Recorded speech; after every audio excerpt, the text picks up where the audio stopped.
안녕하세요. 꿈 씹는 농부입니다. 오늘도 제가 쓴 책 구원이 필요한 사람들 5번째 챕터 살육과 희생의 인류사 읽어드릴게요. 오늘도 유익한 시간 되셨으면 좋겠네요. 5번째 챕터 살육과 희생의 인류사. 수많은 사람들이 이 땅에 태어나 살아오며 일군 것은 전쟁의 역사였으며 살육의 역사였고 광포와 폭력의 역사였으며 거짓 술수의 역사였으며 빼앗고 빼앗기는 역사였으며 간음과 강간의 역사였으며 위선과 허영, 사체의 역사였으며 굶주림과 배고픔, 수고와 땀과 피 흘림의 역사였습니다. 이러한 역사들 가운데 그리스 헬라의 찬란하다고 하는 역사가 있었고 팍스 로마나의 찬란하다고 하는 역사가 있었으며 유럽의 종교 전쟁이 있었으며 스페인과 대영제국의 세계를 식민지화하며 뻗어나가는 역사가 있었으며 아메리카 원주민 대량 학살 위에 세워진 미국의 신대륙의 역사가 있었고 한반도의 삼국시대와 고려시대와 조선 왕조의 시대가 있었고 일제시대와 6.25 전쟁이 있었으며 4.19 혁명과 유신 독재, 쿠데타와 함께한 한국의 근현대사가 있어 왔습니다. 이러한 역사 시대들의 아픔과 피 흘림과 희생을 바탕으로 이제 막 자유평등 민주주의 시대를 염원하며 일구어진 오늘의 우리가 살고 있는 대한민국. 이곳에서의 우리네 인생살이도 있습니다. 하지만 우리가 살고 있는 지금 현대의 시대에도 세계의 곳곳에는 여전히 빈곤과 전쟁과 독재와 핍박과 질병과 살육과 강포함과 폭력과 거짓과 차별이 난무하고 간음과 강간과 간통과 위선과 허영과 사치와 수고와 땀 흘림과 피 흘림은 반복되고 있습니다. 21세기를 살고 있는 지금의 우리에게도 여전히 권모술수와 불평등과 부자유, 고단한 하루하루의 마음의 번민과 고통, 과거에 대한 후회와 내일에 대한 걱정과 염려, 미래에 대한 두려움은 여전하고 삶에 대한 공허함과 자신의 존재성에 대한 의문은 여전합니다.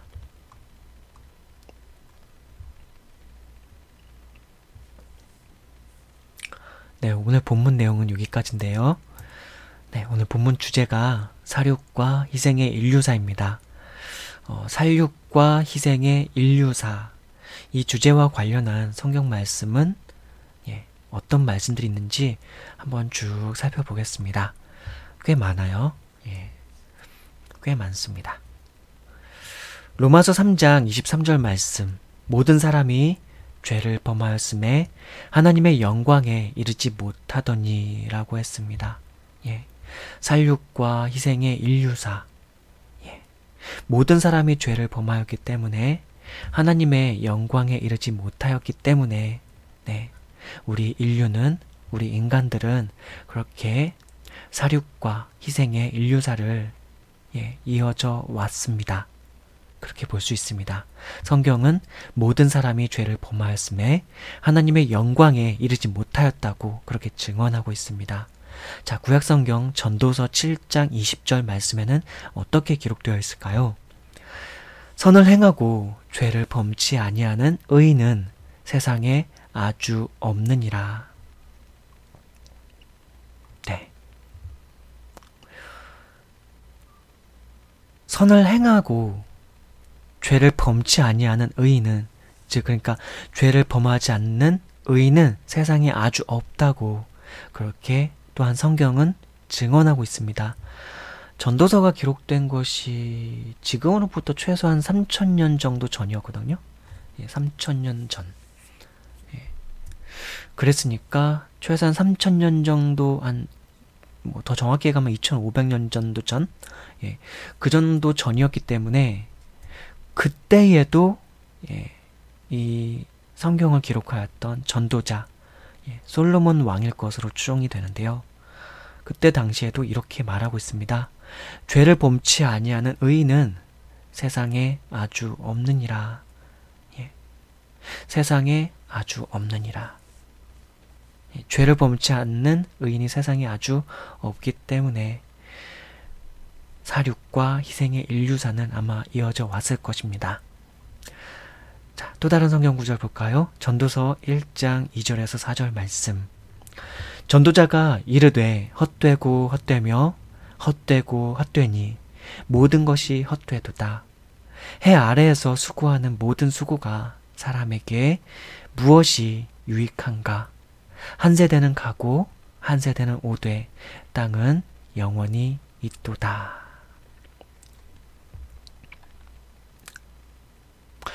지금 이 5챕터가 사륙과 희생의 인류사고, 이 챕터에다가 제가 성경 말씀들을 첨부를 쭉 해놨는데요.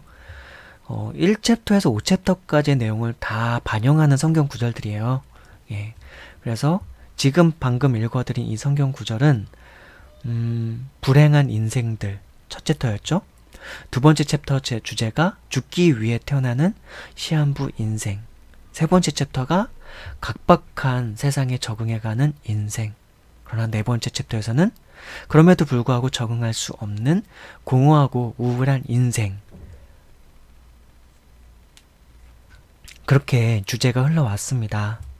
자, 근데 오늘 성경 말씀, 이 말씀에서는 어떻게 기록하고 있죠? 전도자가 이르되 헛되고 헛되며 헛되고 헛되니 모든 것이 헛되도다. 해 아래에서 수고하는 모든 수고가 사람에게 무엇이 유익한가? 한 세대는 가고 한 세대는 오되 땅은 영원히 있도다. 이 전도서를 기록했던 솔로몬 왕은요, 한 인간이 인간으로서 살아가면서 누릴 수 있는, 어떻게 보면 복이란 복은 다 누려본 사람이라고 볼 수 있습니다. 권력도, 당시대의 이스라엘 왕국은, 솔로몬 특히 왕국은 솔로몬 왕국이라고 하긴 좀 그렇고요. 솔로몬 그 이스라엘 나라, 솔로몬이 통치했었던 그 이스라엘 나라는 당시대에 있었던 어떤 되게 번영한 나라였어요. 그리고 어디 침략도 당하지 않고 외교 관계도 잘했었고 나름대로는 광대국이었습니다. 예, 그러나 막 다른 지역들을 막 침략하면서 그렇게 영토를 나가는 그런 스타일은 아니었고요. 어쨌든 번성한 국가였어요. 그런 국가에서 독재적인 권력을 가지고 있었던 왕이었습니다. 그리고 단순히 인성이 강팍한 독재적인 왕이 아니라 하나님께로부터 부여받은 어떤 신으로부터 부여받은 지혜를 가지고 그 나라를 통치해 나갔었던 거죠. 그리고 세상의 학문과 지혜, 지식 그런 것들을 두루두루 섭렵해가지고 그 당시 시대에 있는 모든 학자들을 통틀어서도 아마 가장 뛰어난 학자였던 왕이었을 것입니다. 그렇게 추정이 돼요. 그리고 성령으로 말미암아서 감화하면서 살아갔던 사람이었기 때문에, 물론 솔로몬의 말년에는 이제 약간 하나님 앞에서 범죄하는 경우도 있고 그래요. 그럼에도 불구하고 하나님 앞에서 성령 충만으로 살아가는 시기가 있었던 그런 선지자이기도 했어요. 예. 그랬던 사람이라서 한 인간으로서 정말 많은 것들을 경험을 했던 거죠. 예. 그리고 자라가면서 그런 어떤 왕자의 난이라고 해야 되나요? 그런 것들을 또한 경험을 하거든요. 예, 솔로몬의 아버지가 다윗인데 그 다윗이 낳은 자식들이 되게 많아요. 그래서 원래는 솔로몬에게 왕권을 주기로 되어 있었지만, 예. 그리고 후계를 이제 솔로몬에게 줄 것으로 생각하고 있었지만 다윗은 그렇지만 다른 아들이 뭐랄까요? 쿠데타 같은 거 비슷하게 일으켜가지고, 예. 그렇게 하면서 솔로몬 왕이 왕권을 다시 그 후계를 이어받는 과정에서도 되게 어려움이 있어요. 예. 그러니까 이 권력이라는 것이 한 곳에 집중되면은 역사 속에서도 분명히 문제가 늘 있었다. 그런 걸 보여주는 사례가 있는데 어쨌든 이 솔로몬이라는 왕은 성장 과정에서도 그리고 왕이 되어서는 이제 많은 부귀, 영화 뭐 그런 걸 다 누리죠. 그것뿐만 아니라 지성적으로나 정신적으로나 감성적으로나 감정적으로도 상당히 인간이 누릴 수 있는 많은 지고의 복들을 누렸던 사람이에요. 그러면서 인생들을 또 두루두루 철학하였던 것이죠. 인생의 삶을 철학하고 세상을 철학하고 근원부터 근원까지 미루어서 살펴보고 통찰해보고 반성해보고 연구해보고 생각해보고 깊이 생각해보고 또 깊이 생각해봤던 것이죠. 그렇게 하고 나서 또한 한 인간으로서 하나님 앞에서 범죄를 저지르면서 범죄한 인간으로서 하나님 앞에 비참해지는 그것도 경험을 했던 사람입니다. 그러고 난 후에 기록하였을 것이라고 저는 이제 그렇게 추정을 하고 있어요. 그래서 전도서 말씀은 그래서 쭉 한번 여러분들도 좀 한번 읽어보셨으면 좋겠어요. 그래서 인생에 대해서 좀 생각을 해보고 싶을 때, 우리의 삶에 대해서 한번 숙고를 깊이 한번 생각해보고 싶을 때, 그럴 때 전도서 말씀을 읽어보면은 많이 공감이 되실 거예요. 우리의 삶이 어떠한가 들에 대해서 정말 많은 사례들로서 많은 비유들로서 나와 있습니다. 그러면서 또 그런 인간이 이런 인생의 절대적인 공허함과 어떤 허무함 속에서 헛됨 속에서 어떻게 참다운 의미를 가지고 인간이 살아갈 수 있는가에 대해서도 어느 정도 해답을 주고 있습니다. 그 해답은 사실은 단순합니다. 창조주 하나님께로 마음을 돌이켜서 창조주 하나님을 바라보며 그분께서 주신 하루하루의 일과들을 감사하며 주어진 상황에 만족하며 살아가는 것, 거기에 있다고 알려줍니다.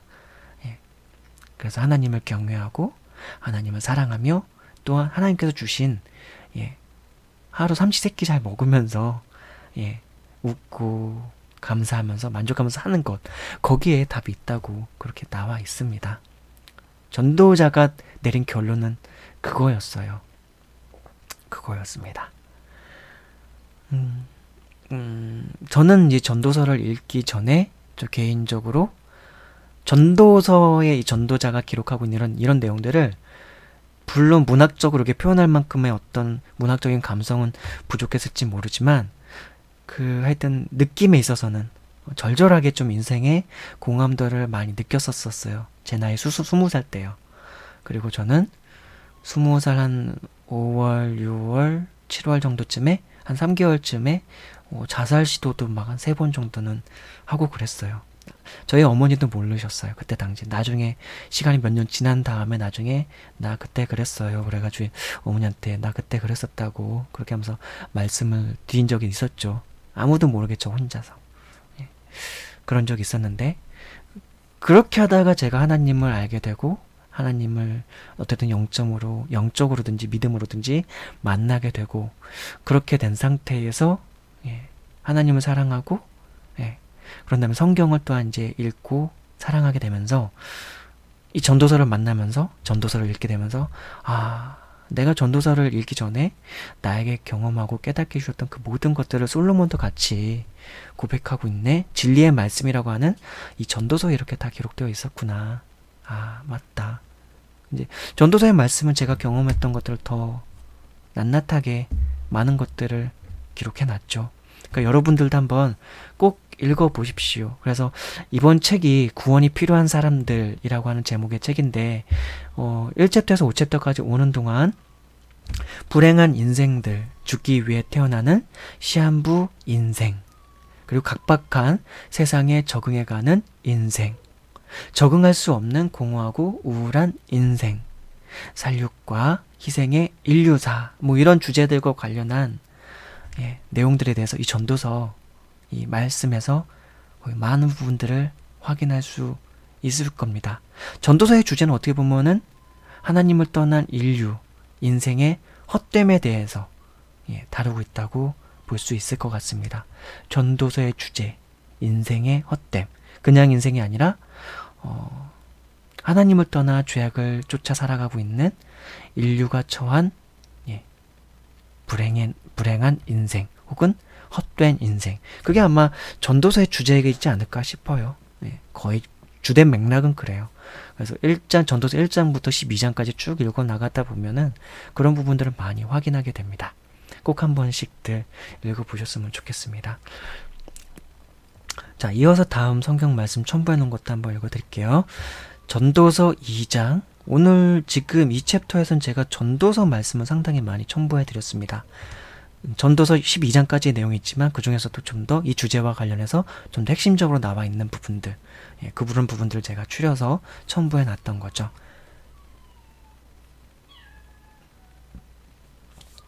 전도서 2장 22절에서 23절 말씀.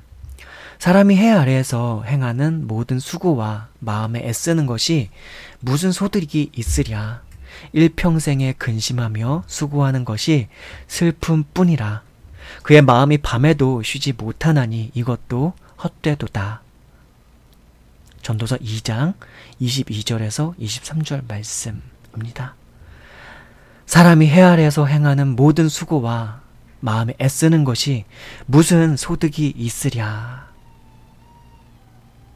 이 모든 것들을 다 경험하고 알고 있었던 전도자이죠. 일평생에 근심하며 수고하는 것이 슬픔뿐이라. 그의 마음이 밤에도 쉬지 못하나니 이것도 헛되도다. 라고 인생을 쭉 살펴보고 통찰해 보니까 자신의 삶, 그리고 자신의 왕궁에서 살아가고 있는 그런 삶, 또한 일반 백성들의 삶, 그런 부분들을 현명한 지혜자로서, 또한 통치자로서, 철학가로서, 선지자로서, 왕으로서 그렇게 깊이 생각해 보니까 이런 결론에 이르더라 한다는 거죠. 사람이 해 아래에서 행하는 모든 수고와 마음에 애쓰는 것이 무슨 소득이 있으랴. 일평생에 근심하며 수고하는 것이 슬픔뿐이라. 그의 마음이 밤에도 쉬지 못하나니 이것이 헛되도다. 전도서 2장 22절에서 23절 말씀입니다. 자, 다음 성경 말씀도 한번 또 볼게요. 전도서 4장 1절에서 4절 말씀. 내가 다시 해 아래에서 행하는 모든 학대를 살펴보았도다. 보라, 학대 받는 자들의 눈물이로다. 그들에게 위로자가 없도다. 그들을 학대하는 자들의 손에는 권세가 있으나 그들에게는 위로자가 없도다. 그러므로 나는 아직 살아있는 산자들보다 죽은 지 오랜 죽은 자들을 더 복되다 하였으며 이 둘보다도 아직 출생하지 아니하여 해 아래에서 행하는 악한 일을 보지 못한 자가 더 복되다 하였노라. 내가 또 본즉 사람이 모든 수고와 모든 재주로 말미암아 이웃에게 시기를 받으니 이것도 헛되어 바람을 잡는 것이로다. 전도서 4장 1절에서 4절 말씀. 너무 놀라운 말씀이 여기 기록되어 있지 않나요? 오늘날 대한민국 현실에서도 좀 볼 수 있고요. 우리가 기존에 공부했었던 한국 역사에서도 좀 살펴볼 수 있고요. 뭐 중국에서 있었던 역사들, 어쨌든 인류의 역사들, 유럽에서 있었던 역사들, 뭐 미국에서 있었던 역사들, 전 세계사에 있었던 인류의 역사들에서도 살펴볼 수 있는 내용들이 바로 이 성경 말씀 구절 안에 있네요. 불행한 인생들, 죽기 위해 태어나는 시한부 인생, 각박한 세상에 적응하려고 하지만 적응할 수 없는 공허하고 우울한 인생, 사륙과 희생과 학대의 인류사, 이런 내용들이 지금 바로 방금 전에 읽어드린 이 말씀 속에 있네요. 그쵸? 다시 한번 보도록 하죠. 자, 내가 다시 해 아래에서 행하는 모든 학대를 살펴보았도다. 보라, 학대받는 자들의 눈물이로다. 뭐라고요? 내가 다시 해 아래에서 행하는 모든 학대를 살펴보았도다. 보라, 학대받는 자들의 눈물이로다. 뭐라고요? 학대받는 자들의 눈물이로다.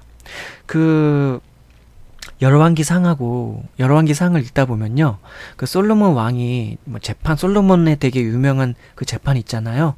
그 아이를 그 낳은 그 엄마인데 한 명은 가짜 엄마, 한 명은 진짜 엄마인데, 예, 그 아이가 자기 아이라고 우기면서 그 주장하면서 솔로몬 왕 앞에 나왔을 때 솔로몬 왕이 현명하게 판결을 하잖아요. 저 아이를 칼로 베어라 하니까 칼로 베려고 하는 순간에 진짜 엄마가 안 됩니다. 제가 가짜 엄마입니다 하면서 저 사람이 진짜 엄마입니다 하는 순간 솔로몬이 저 가짜 엄마라고 밝힌 저 사람이 진짜다. 아무 말 안 한 저 사람은 가짜다. 이렇게 판결을 하는 지혜로운 판결이 있었잖아요. 예, 솔로몬 왕은 판결됐던 사람입니다. 오늘날 사법기관의 역할도 담당했던 왕이었어요. 그러니까 사법기관의 역할도 담당하고 입법기관의 역할은 이미 율법이 주어져 있었기 때문에 모세의 율법을 통해서 나라를 통치하고 있었고, 행정적인 이제 어떤 집행하는 것들 또한 하고 있었던 거죠. 사법기관의 역할과 행정기관의 역할, 그리고 종교기관의 역할까지도 다 하고 있었던 왕입니다. 예. 근데 그 사람이 어떤 사법기관의 어떤 수장으로서, 예, 많은 재판들을 다 받잖아요.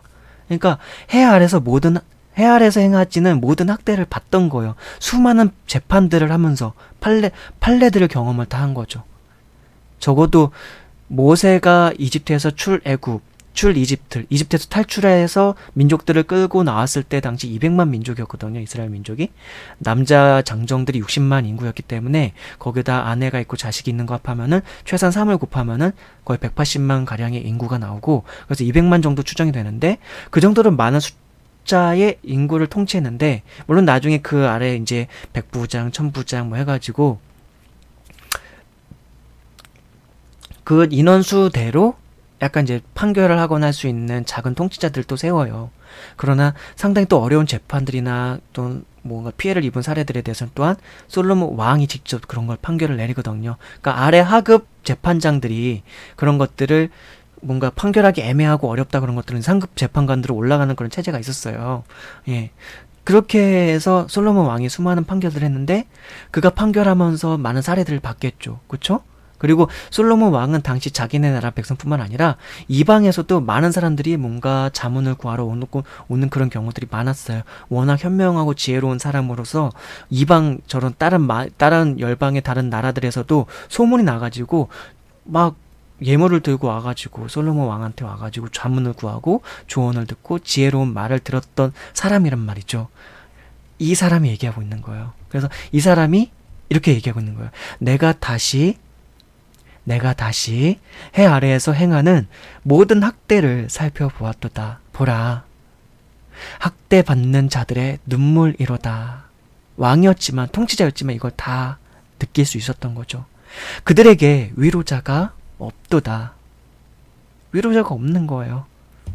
그들을 학대하는 자들의 손에는 권세가 있으나 그들에게는 위로자가 없도다. 학대받는 그들, 서민들, 그들한테 위로자가 없다. 라고 당시 시대의 사람들을 살펴보면서 말하고 있는 거죠. 근데 오늘날에도 사실은 맞죠?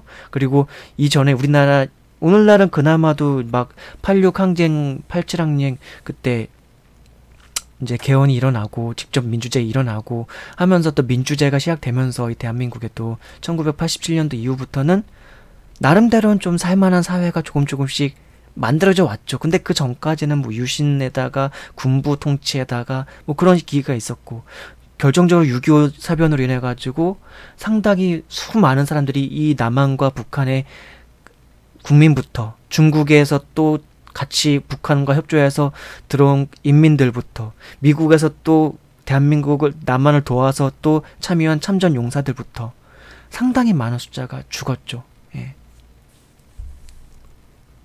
수많은 서민들은 그렇게 통치자들의 권력 야욕과 헤게모니에 대한 야욕과, 예, 그런 국가주의적인 관점과 제국주의적인 통치 권력자들의 어떤 야망의 희생이 되었던 거죠. 그들의 논리와 그들의 방식에 의해서. 사실은 이데올로기에 대해서 잠깐만 말씀드리면, 이데올로기가 무엇이 된다 할지라도 사람만 바로 제대로 서 있기만 한다면 그 이데올로기는 사실 문제가 안 돼요. 근데 항상 어떤 이데올로기, 어떤 사상, 어떤 통치 체제, 어떠한 가치, 어떠한 그런 경영 국가 운영 체제가 있다 할지라도 항상 안 됐던 거는 그 통치의 주체가 늘 사람이었기 때문에 그랬던 거죠. 사람이 죄인이었고, 사람이 악한 존재였고, 사람이 이기적인 존재였고, 사람이 자기의 우둔하고 아둔한 탐욕과 욕심을 쫓아서, 야망을 쫓아서 그 나라를 통치하려고 했고, 또한 자신의 이권과 그것들을 대대손손 자기네 가족과 친인척과 그런 자신들과 얽히고 설켜 있는 이권을 가진 세력들만 잘 먹고 잘 살려고 했기 때문에 결국은 국가주의 혹은 국가 안에서도 다시 분당이 지어지고 통치 세력 그들끼리 서로 패거리 문화가 생기고 그 아래서 결국 신음하고 모든 걸 착취당하고 학대를 당하는 건 결국 서민들, 일반 민중들이었던 것이죠. 그런 어느 나라의 역사는 마찬가지예요. 그러니까 공산주의가 무조건 나쁘다. 또한 자본주의가 무조건 나쁘다. 민주주의가 무조건 민주주의도 좋다고 하죠, 그렇죠? 인민주의가 사실은 더 민주주의만큼이나 또 상당히 인민주의라는 게 뭐냐면요, 그 단어 뜻 자체가 되게 좋은 거예요. 사실은 국민보다도 더 좋은 단어 뜻을 가지고 있어요, 인민이라는 뜻이. 근데 공산주의나 사회주의 국가에서 인민이라는 용어를 더 많이 쓰고, 이 자본주의, 시장 만능 자본주의 국가, 민주주의 국가에서는 민주주의란 말을 쓰는데 국민이란 용어를 쓰고요. 인민이라는 용어 안 쓰고. 근데 국민이라는 건 나라의 국가에 속해 있는 백성을 강조한 표현에서 국민이라고 그러고, 인민이라는 표현은 그냥 사람 그 자체의 백성. 그래서 인민이라는 그냥 용어 속에는 국가라는 개념이 별로 없어요. 근데 신기하게도 사회주의 국가, 그리고 공산주의 국가, 그리고 저쪽 조선 인민공화국인가요? 저 북한이라고 하는 국가에서는 인민이라는 용어를 쓰는데 그들이 우리보다 용어를 더 잘 쓰는 것 같아. 근데 실제 돌아가고 있는 사회 현상을 보면 되게 불평등이 만연하죠, 사실은. 그러니까 제가 좀 이런 사회주의라든가 공산주의, 자본주의, 시장 맞는 자유경쟁 체제, 이런 민주주의, 이런 것과 관련해가지고 복지국가, 또 더 있죠? 수정자본주의, 신자유주의, 많은 것들이 있어요. 근데 중요한 건 뭐냐면은 그런 것들을 운영함에 있어서 사람이 이웃에 대한 애정, 사람이 주변 사람들에 대한 애정, 그건 휴머니티, 인간에 대한 애정, 사람들에 대한 애정, 그 마음만 있어도 그 모든 통치체제는 사실 제대로 굴러갈 수가 있어요, 사실은. 공산주의가 사실은 얼마나 이상적인 사상일 수가 있고, 물론 단순히 공산주의에다 전체주의까지 결합되니까 문제가 되는데, 공산주의 속에서 그거를 다시 공배하면서 각자의 자율성이라든가 개성을 살려서 자기가 할 수 있는 일의 업무 분야를 잘 지정해 줄 수 있고, 인격 완성과 인격 실현과 자아 실현, 그런 것들을 목표로 사람이 살아갈 수 있도록, 자아 실현을 일굴 수 있도록 꿈을 실현해 줄 수 있는 그런 방식으로 직업이라던가 하고 싶은 일이나 그런 부분들이 할당이 잘 되면서 잘 분배만 된다면, 분배가 되고 그것에 따라 어느 정도 차등적으로만 주어질 수 있는 그런 상대적 공산주의? 상대적 사회주의?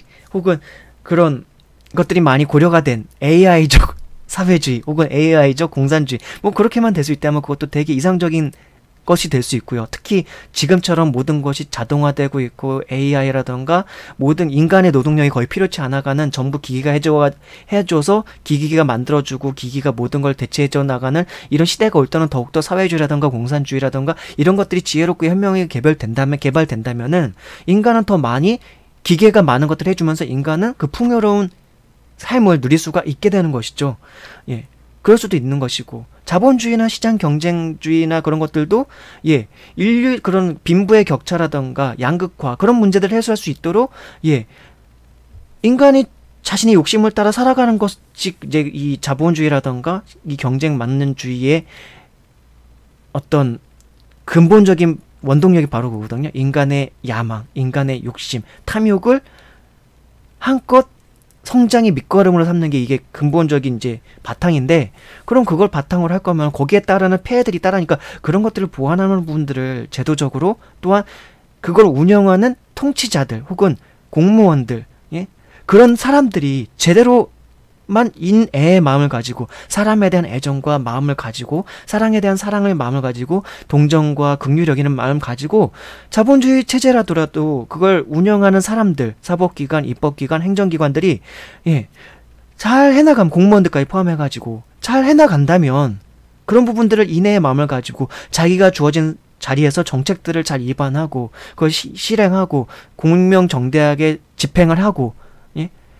자기 할 도리들을 잘 하면은 문제가 안 되는데 늘 그거를 운영하고 있는 사람이라고 하는 주체가 늘 부패하니까 공산주의에서는 공산당 일당이라고 하는 것이 부패해버리니까 그 지도체계인 그들만 잘 먹고 잘 사는 사람들이 되고 그 밑에 있는 서민들은 착취당하고 예 학대를 당하는 늘 신음과 고통이 따르는 그런 체제가 되는 것이고 사회주의도 마찬가지고 그러니까 자본주의든지 시장 경쟁주의 체제라든지 예, 사회주의라든지 공산주의라든지 예 인민주의가 됐던 민주주의가 됐던 국가주의도 뭐 예 전체주의 다 국가주의 전체주의 제국주의 요 세 개만큼은 사실은 좀 사라져야 될 좀 단어인 것 같아요. 배격주의 뭐 그런 거 민족주의 다 사실은 되게 사라져야 될 단어들이거든요. 민족주의라는 것에 민족이라는 것에 묶여 있기 때문에 타 민족에 대한 예 배격하는 그런 어떤 공격적인 그런 것들이 역사적으로 늘 있어 왔고 혈통주의 다 사라져야 될 부분들인 것이죠. 사람 그 자체로서 귀히 여기는 마음이 필요한 것이죠. 그렇지 않겠습니까? 그렇게만 사람 자체, 인애주의, 휴머니티, 인류애 그런 걸 바탕으로 국가와 국가가 경계선들이 사라져가고 서로가 인종과 혈통 그런 모든 것들을 다 서로가 서로의 다름을 인정하면서 그 다름 속에서 문화를 서로 공유해가면서 서로의 다름들을 인정하면서 계속 이해를 해나가면서 나가야 되는 건데 이 국가를 통치하고 있는 이 통치 권력자들 그들이 예, 자국의 이익이라는 이름으로 혹은 자신의 권력을 더 오랫동안 명성에 맞게 유지하기 위해서 쇼맨십으로 예.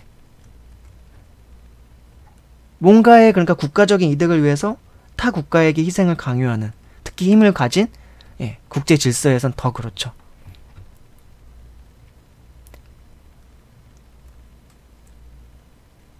근데 예. 모모주의라고 하는 것에 있지 않다 답이. 결국 사람 한 사람들이 온전히 깨있는 수밖에 없다.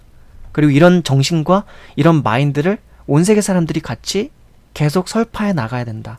나눠야 된다. 그래서 지도자들이 잘못하기 전에 그걸 표로 징계를 해주고 표만 있는 거 단순히 투표권만 있는 게 아니에요. 예, 각 지역 자치장들부터 해가지고 거기다가 민원을 넣을 수가 있어요. 수많은 사람들이 각 지역을 이루고 있는 많은 시민들이 시민의식을 발휘해서 국회의원을 비롯해서 시장, 구의원, 시의원, 구청장, 구의원, 예. 각 지자체 단체장들 있잖아요. 그리고 단체장에 속한 의원들이 있고요. 시민들을 대표하는. 그들을 압박하는 게 시민들이어야 되는 것이죠. 예. 그런 것들을 점점점 깨워서 계속 공무원들을 비롯되고 정부 기관들을 귀찮게 하는 일들이 좀 필요해요. 저는 그래서 공무원들이라던가 정치를 하고 있는 국회의원, 정치인들 그들에 대해서는 공인적인 마인드를 가지고 비판을 많이는 뭐 제가 뭐 어디 언론에다가 얘기하는 건 아니니까 저 스스로 마인드 속에서는 비판을 냉철하게 하는 편이에요. 유튜브에도 가끔은 올리려고 노력을 하고 있고요. 예. 근데 이제 또 다른 관점에서 연예인들은 공인이라고 보지 않아요. 저는 예. 그냥 딴따라라고 보고 있습니다.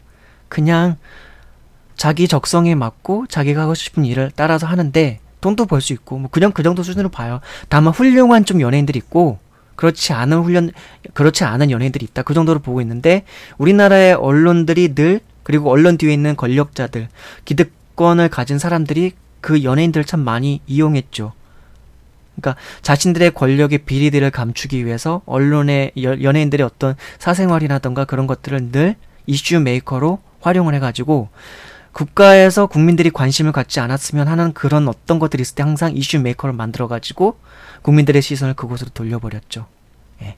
언론은 그러니까 얼렉이라고 불리는 것이고 기자들이 그래서 기레기라고 불리고 있죠. 자본과 기득권을 가진 사람들에 의해서 좌지우지되는 그런 언론이 되는 한 그건 언론이라고 불릴 자격도 없고 그냥 얼레기가 되는 것이고 기자라고 불릴 자격도 없고 그냥 기레기라고 될 수밖에 없는 것입니다. 기껏 비싼 돈 들여가지고 예전에는 그 공적인 역할을 참 잘했잖아요. 그 일제시대 때 그나마 그때 유명해진 게 조중동이 사실은 그때 당시에 원래 그 일제시대 때는 나름대로 훌륭한 어떤 약간 독립운동적 역할을 하는 그런 민중의 신문이었다고 보면은, 나중에 이제 이승만부터 해가지고 미국과 결탁한 정부가, 예, 이 남한 사회에 세워진 이래로부터는, 예, 그냥 약간 어떻게 보면 자본의 앞잡이 같은, 예, 미국의 앞잡이 같은, 정권의 앞잡이 같은, 예, 나팔수 같은 그런 언론 역할을 했던 것이죠. 예. 그리고 거기에서 언론 재벌들은 또 다른 이제 우리나라의 메가 기업들하고 같이 결탁이 되면서 친인척을 이루면서 이 나라의 상류층을 형성해 나가고요. 그 상류층들은 자신의 기득권과 이익을 위해서라면, 예, 언론, 국회, 입법기관, 행정부, 예, 검찰, 그리고 사법기관, 그리고 공무원들의 상위층까지, 1급 공무원, 2급 공무원들까지, 그리고 각 지자체장까지 서로 결탁하고 은밀하게 결탁돼서 그렇게 이 나라가 쭉 이어져 왔죠. 6.25 사변은 도대체 왜 일어나야 됐다는 겁니까? 아휴.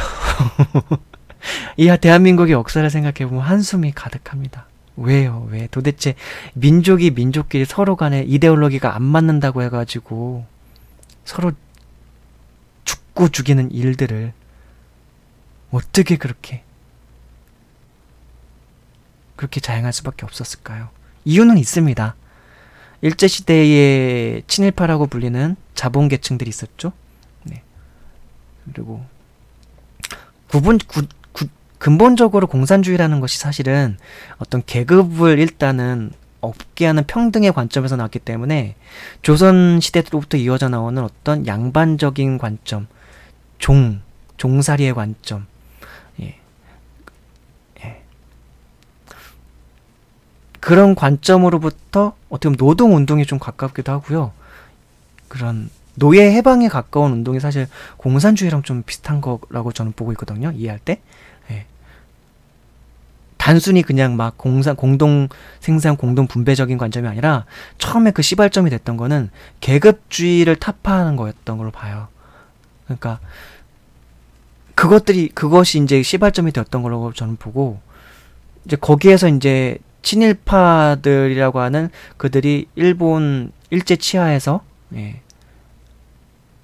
많은 자본을 가지고 있었죠. 그리고 되게 미운 꼬라지를 많이 했잖아요. 그 친일파들이. 이제 그런 미움들이 복합적으로 작용해가지고, 예, 공산주의는 어쨌든 되게 평등과 이상적인, 서로가 다 모두가 평등하게, 예, 그때 당시 시대를 볼 때는요, 나름 이제 폐해들이나 그런 것들 생각지 않고요. 예. 되게 이상적인 것을 보였으니까 막 민중도 일어나기 시작했겠죠. 그리고 그 친일파들이었던 자본가들은 다 남한이나 미국 쪽에 이제 붙어서 도망치기 시작했던 것이고, 예. 미국의 입장에서는 공산주의나 사회주의는 악이었으니까 미국은 이 남한 쪽을 도와줄 수밖에 남한 쪽이 도와줄 수밖에 없던 것이고, 또 북한은 또 저쪽 만주로부터 시작되는 러시아 그때는 소비에트 연방이었나요? 예. 소련, 네. 소련하고 중국하고 같이 해가지고 그렇게 될 수밖에 없었던. 그러니까 원인 제공은 친일파와 그 자본가들한테 있었죠. 예. 그걸 얼마만큼 많은 학대와 그걸 했으니까. 그 공산주의라고 하는 게 단순히 공산주의 자체가 문제가 아니었던 게 아니라 그 계급으로 인해서 서름을 겪었던 그 사람들의 분노, 거기에 있었던 거라고 저는 봐요. 역사를 이해함에 있어서. 그것이 폭발을 하면서, 예. 그러니까 그 공산주의를 추종하는 사람들은 평등의 관점에 가서, 예? 저 조선시대로부터 이어졌던 그런 계급의 차별, 막 그런 것들 쭉 이어져 내려오다가 나중에 일제시대가 일제 치하에 들어갔었고, 예. 그렇게 된 상황이었잖아요. 그런 것들이 늘 잠재의식 속에 있다가 일제에서 해방되는 그때에도 그러면 완전하게 어떻게 보면 그 자본주의라고 하는 것이 돈에 완전히 그냥 자본가들의 어쩌는 뭐 그런 식으로 이제 서로 이제 편견이라기보다는 편견 같은 것들이 되게 많이 있었던 거죠. 서로 간에. 예. 서로 간의 단점은 분명히 있음에도 불구하고 말이죠. 그런 역사를 경험해 본 적이 없던 민족이었으니까 우리 민족이라는 사회가. 그쵸? 예. 해방이 되면서. 그러니까 거기에다가 인격적인 결함들이 다 있는 거예요. 우리들은 네가 옳니 내가 옳니. 근데 다만 좀 더 편을 들어주고 싶다면 저는 노동자들의 편을 들어주고 싶은 거예요. 서름을 겪었던 그 학대를 받고 있었던 민중들, 그들의 입장을 헤아릴 수 있었다는 거죠. 원래는. 결과적으로 뭐 미국의 어떤 약간, 지금도 저는 미국의 식민지나 다름없다고 저는 약간 이 남한 사회를 그렇게 생각하고 있어요. 자주 국방도 어차피 안 되는 것이고, 뭐 그런 상황이니까 미국한테 많은 세금 중에 많은 국방비의 많은 부분들 미국한테 퍼다 주고 있는 상황이고. 그러니까 저는 이데올로기가 중요하지 않다고 봐요. 다만 그걸 통치하는 운영자들, 국민의 대표로 위임받은 그들이 어떤 사람들인가가 중요하다는 것이죠.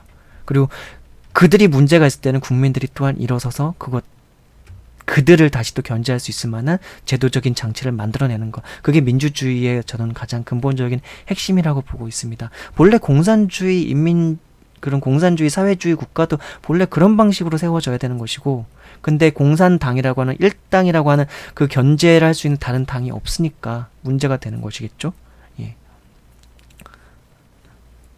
그러나 중국 정부는 어떤가요?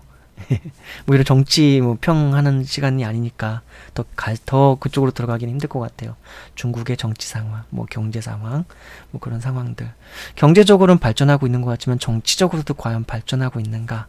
물론 그들은 그들 나름대로의 정치를 발전하다고 볼 수 있지 모르지만 그들의 문화, 그들의 인권, 뭐 그런 부분들을 볼 때는 우리나라 사람들이 미국의 문화라는 건 서양권의 유럽이라던가 뭐 그런 쪽의 문화를 보면서는 나름대로 선진국이라고 생각하는 뭐 그런 마인드가 조금씩은 있잖아요. 저는 안 그렇거든요. 미국도 우리나라보다 더 안 좋은 나라처럼 보이는 게 사실 미국이라고 저는 보고 있는데, 어쨌든 간에 근데 우리나라 전반적으로 우리나라 시민들이 가지고 있는 마인드 속에는 중국은 되게 저급한 나라라는 인식이 있는 게 중에 하나가, 제가 볼 때는 정치 상황, 문화 상황이 결코 인권 상황, 그런 부분들이 절대로 무관치 않다고 봐요.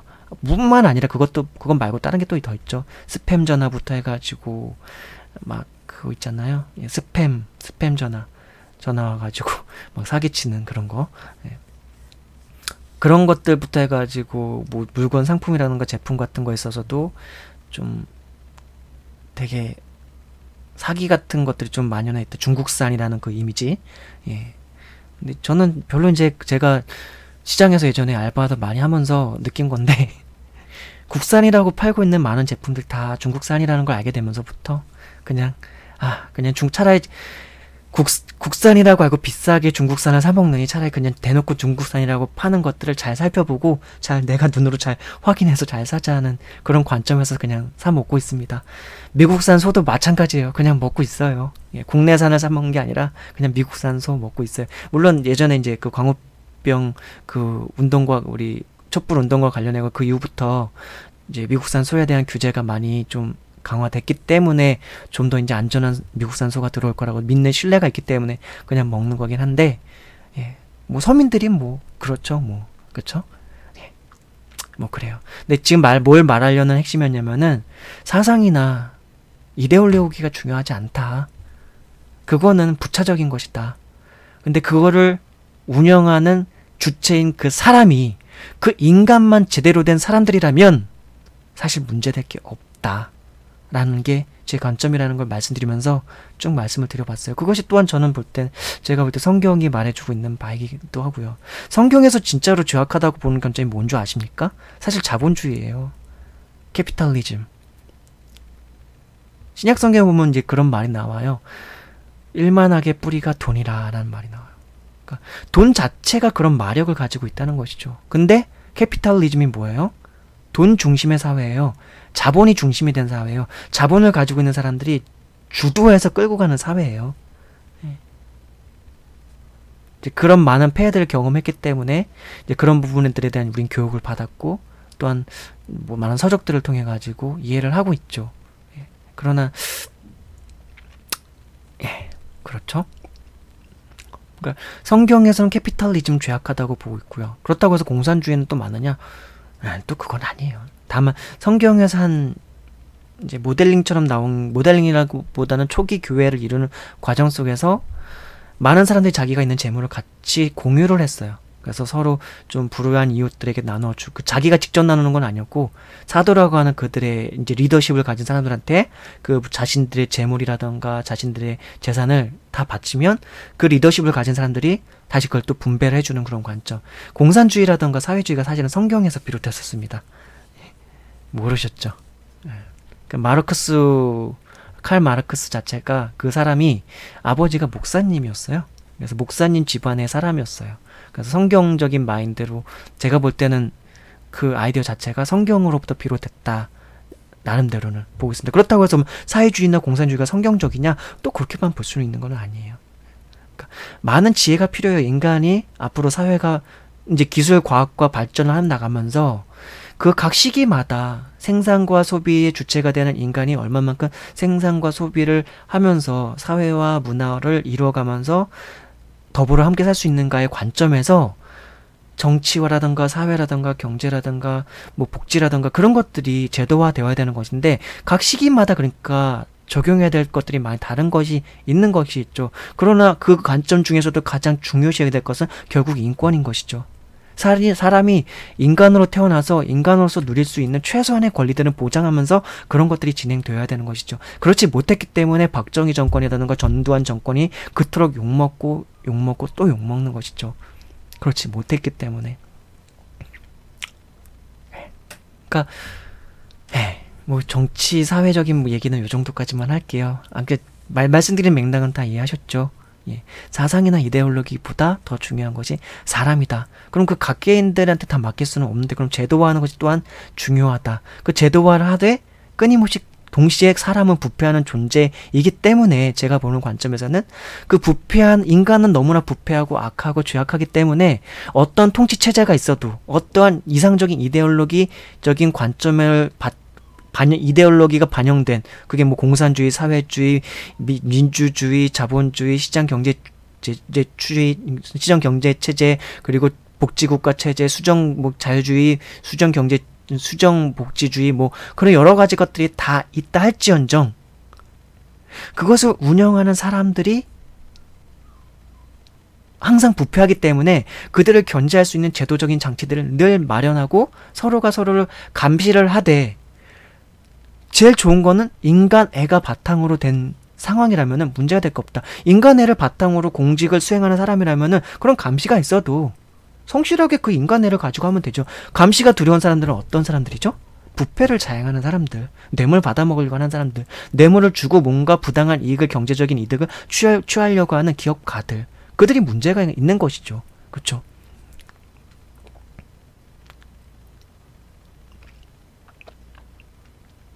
그쵸? 예. 중요한 것은 사람입니다. 그래서 저는 이제 많이 깊이 있는 공부는 못했던 것 같아요. 시사 공부도 조금씩 하고, 정치 시사적인 부분도 공부 조금씩 하고, 역사 공부도 조금씩 하고, 경제 공부도 조금씩 하고, 주식은 좀 깊이 공부하고 연구하고, 그리고 법도 조금씩 공부하고, 뭐 그랬는데요.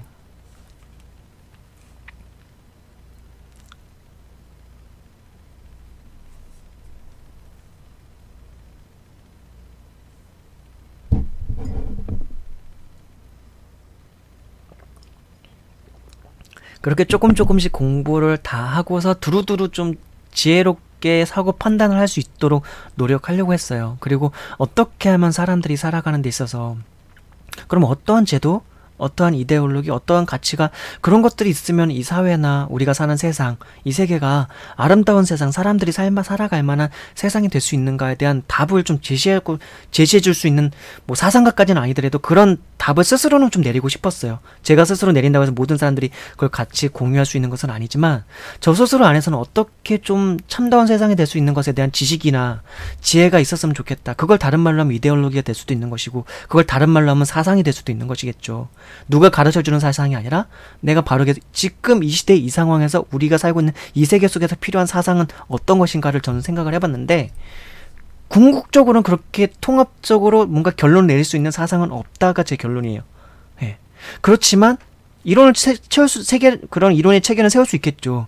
그러나 그거는 영원하지 못하다는 거예요. 사람이 바뀌고 사회가 바뀌고 생산을 할 수 있는 어떤 기술 과학이라는 게 바뀌면서 그런 인류가 문화를 누리는 그런 각 지역과 사회의 여건과 상황이 또 다 달라요. 국가마다, 지역마다, 자연 환경적으로나 생산할 수 있는 환경이라던가, 소비할 수 있는 환경이라던가, 그런 것들이 각 세계적으로 다 달라요.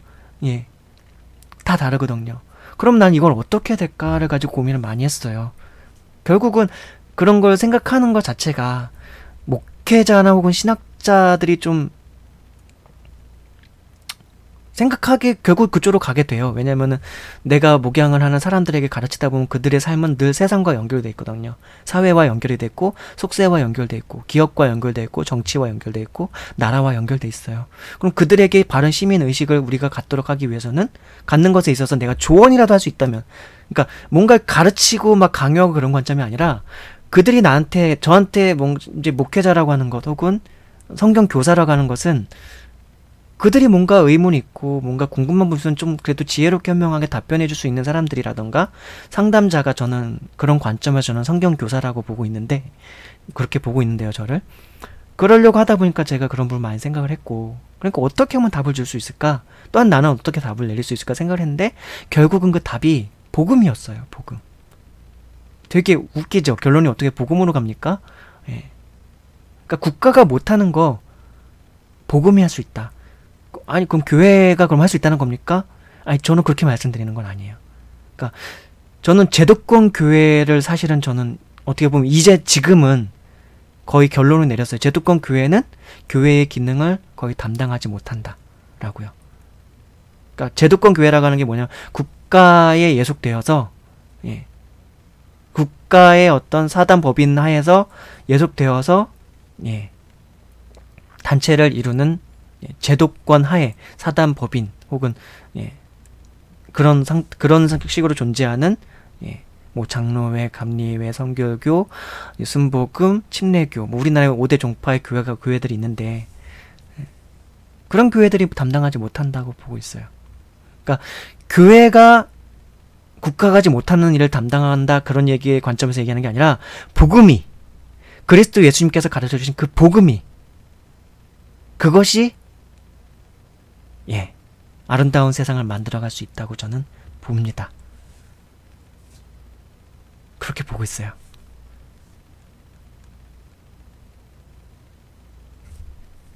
요 얘기는 되게 많은 얘기를 해드려야 되거든요.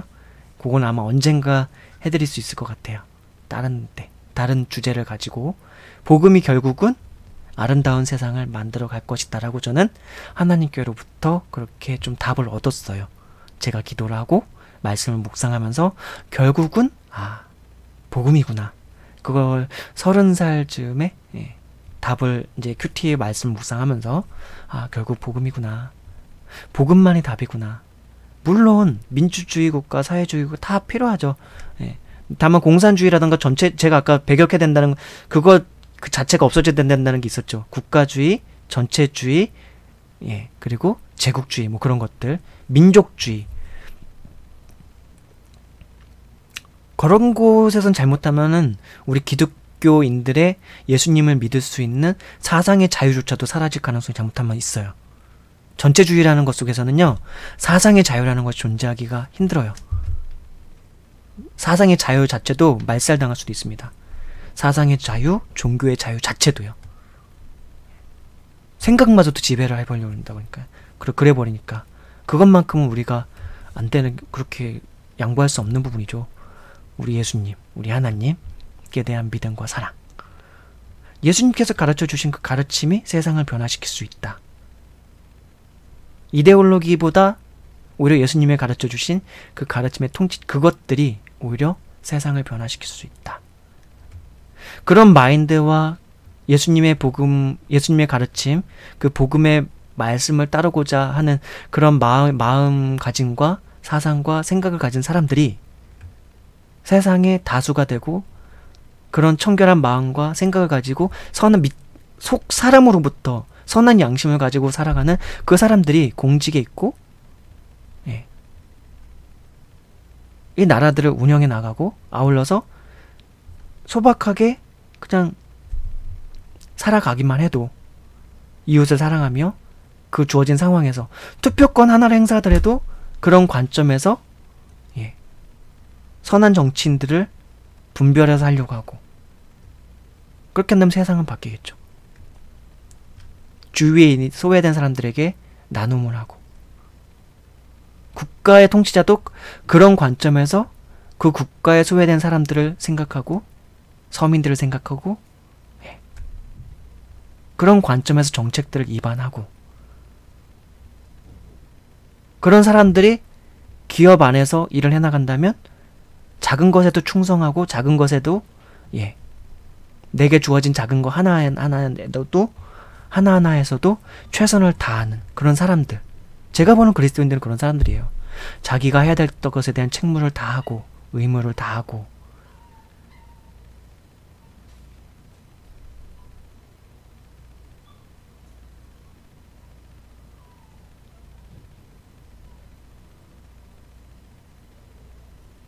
그런 사람들이 저는 그리스도인이라고 생각합니다.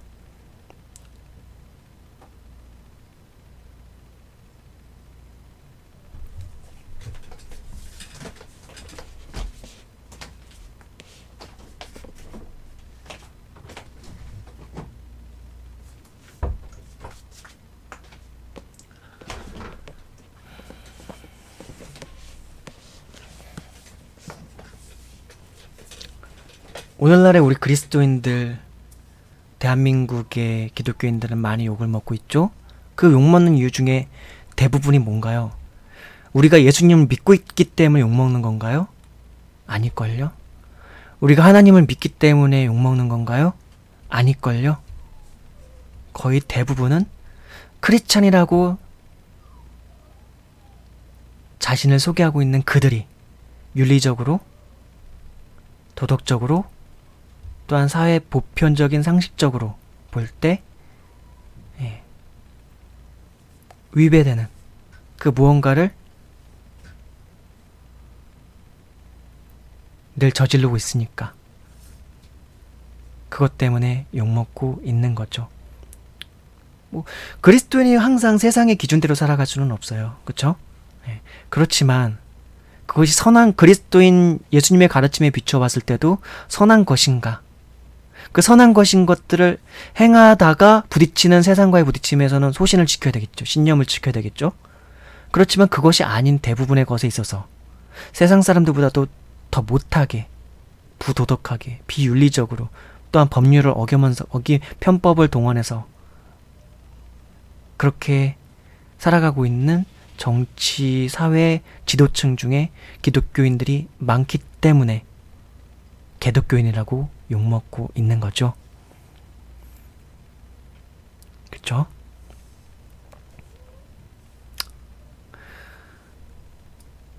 그러나 그럼에도 불구하고 역시 희망은 복음에 있다고 저는 봅니다. 복음에요. 어떤 사상, 어떤 제도 다 해결 못한다고 저는 봅니다. 역사를 우리가 살펴봐도 그렇고 어떤 역사 속에서 어떤 나라 속에서 어떤 문화 속에서 이상적인 나라와 문화가 있었나요? 이상적인 법과 제도가 있었나요? 항상 거기 그 제도에는 결함을 만들어냈던 존재가 있었으니 바로 인간입니다. 바로 우리들 사람이었습니다. 사람이 죄악했기 때문에 그렇습니다. 사람이 죄악했기 때문에 그렇습니다.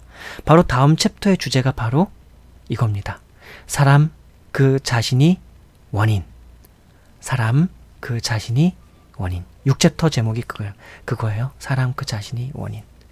오늘 주제를 이렇게 말씀을 묵상하면서 우리가 살펴보다 보니까 다음 챕터 주제가 너무 자연스럽게 나오네요.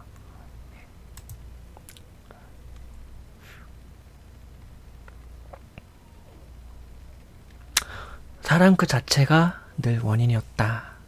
이건 다음 챕터 시간에 또 한번 읽어드릴게요. 잘 정리된 말로.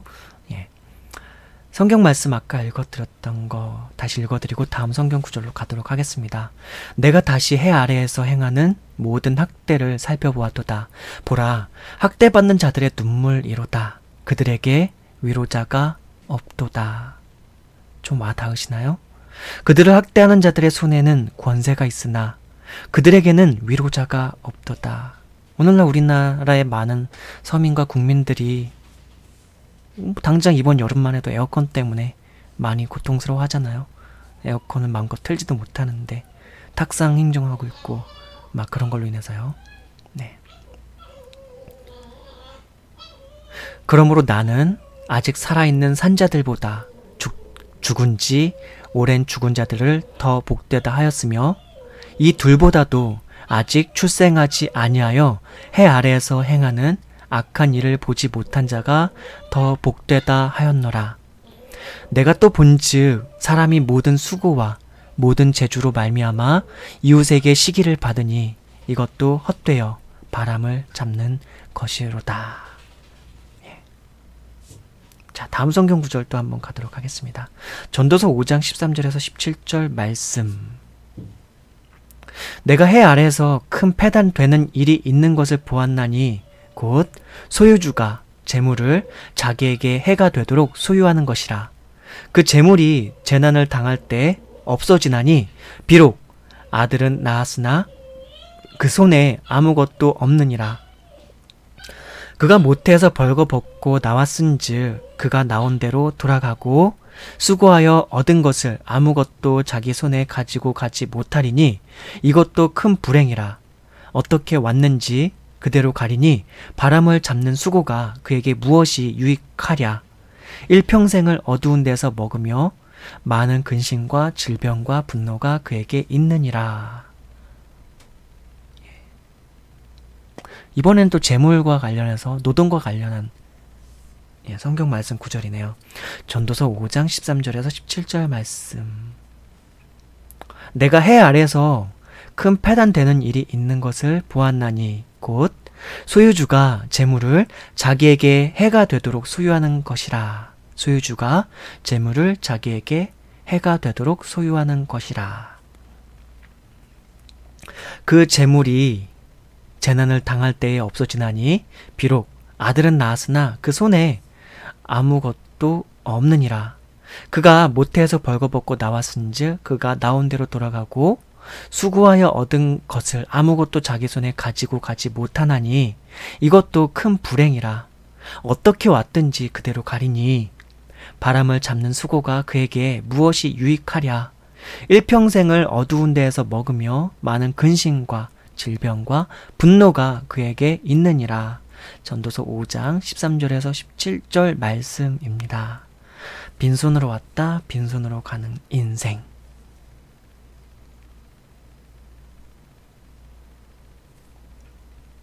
소유주가 재물을 자기에게 해가 되도록 소유하는 것이라. 그게 뭐라고요? 큰 패단이래요. 해 아래에서 큰 패단이 되는 일을 봤는데 그게 뭐냐? 그 소유주가 재물을 자기에게 해가 되도록 소유하는 것이라. 그러니까 재물을 자기가 감당할 수 있는 만큼만 갖는 게 또한 중요한 것 같아요.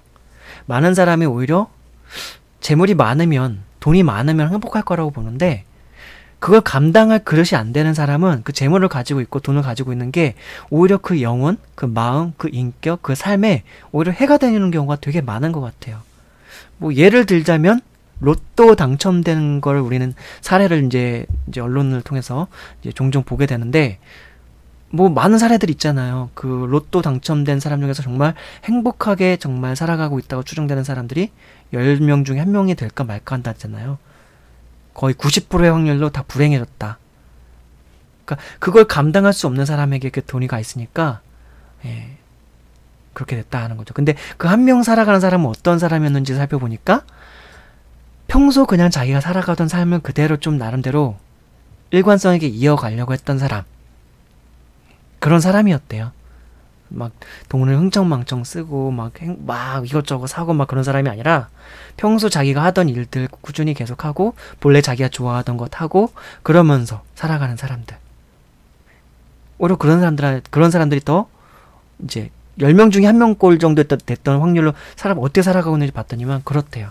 9명 정도의 사람들은 이렇게 탕진하고 저렇게 탕진하고 저렇게 탕진해서 나중에는 막 정말 페인이 돼가지고 살아가고 있더라. 그게 한번 찾아보십시오. 인터넷에서 많이 볼 수 있습니다. 네. 그래서 이 성경 말씀에서는 재물을 자기에게 해가 되도록 소유하는 것이 큰 패단이 되었다.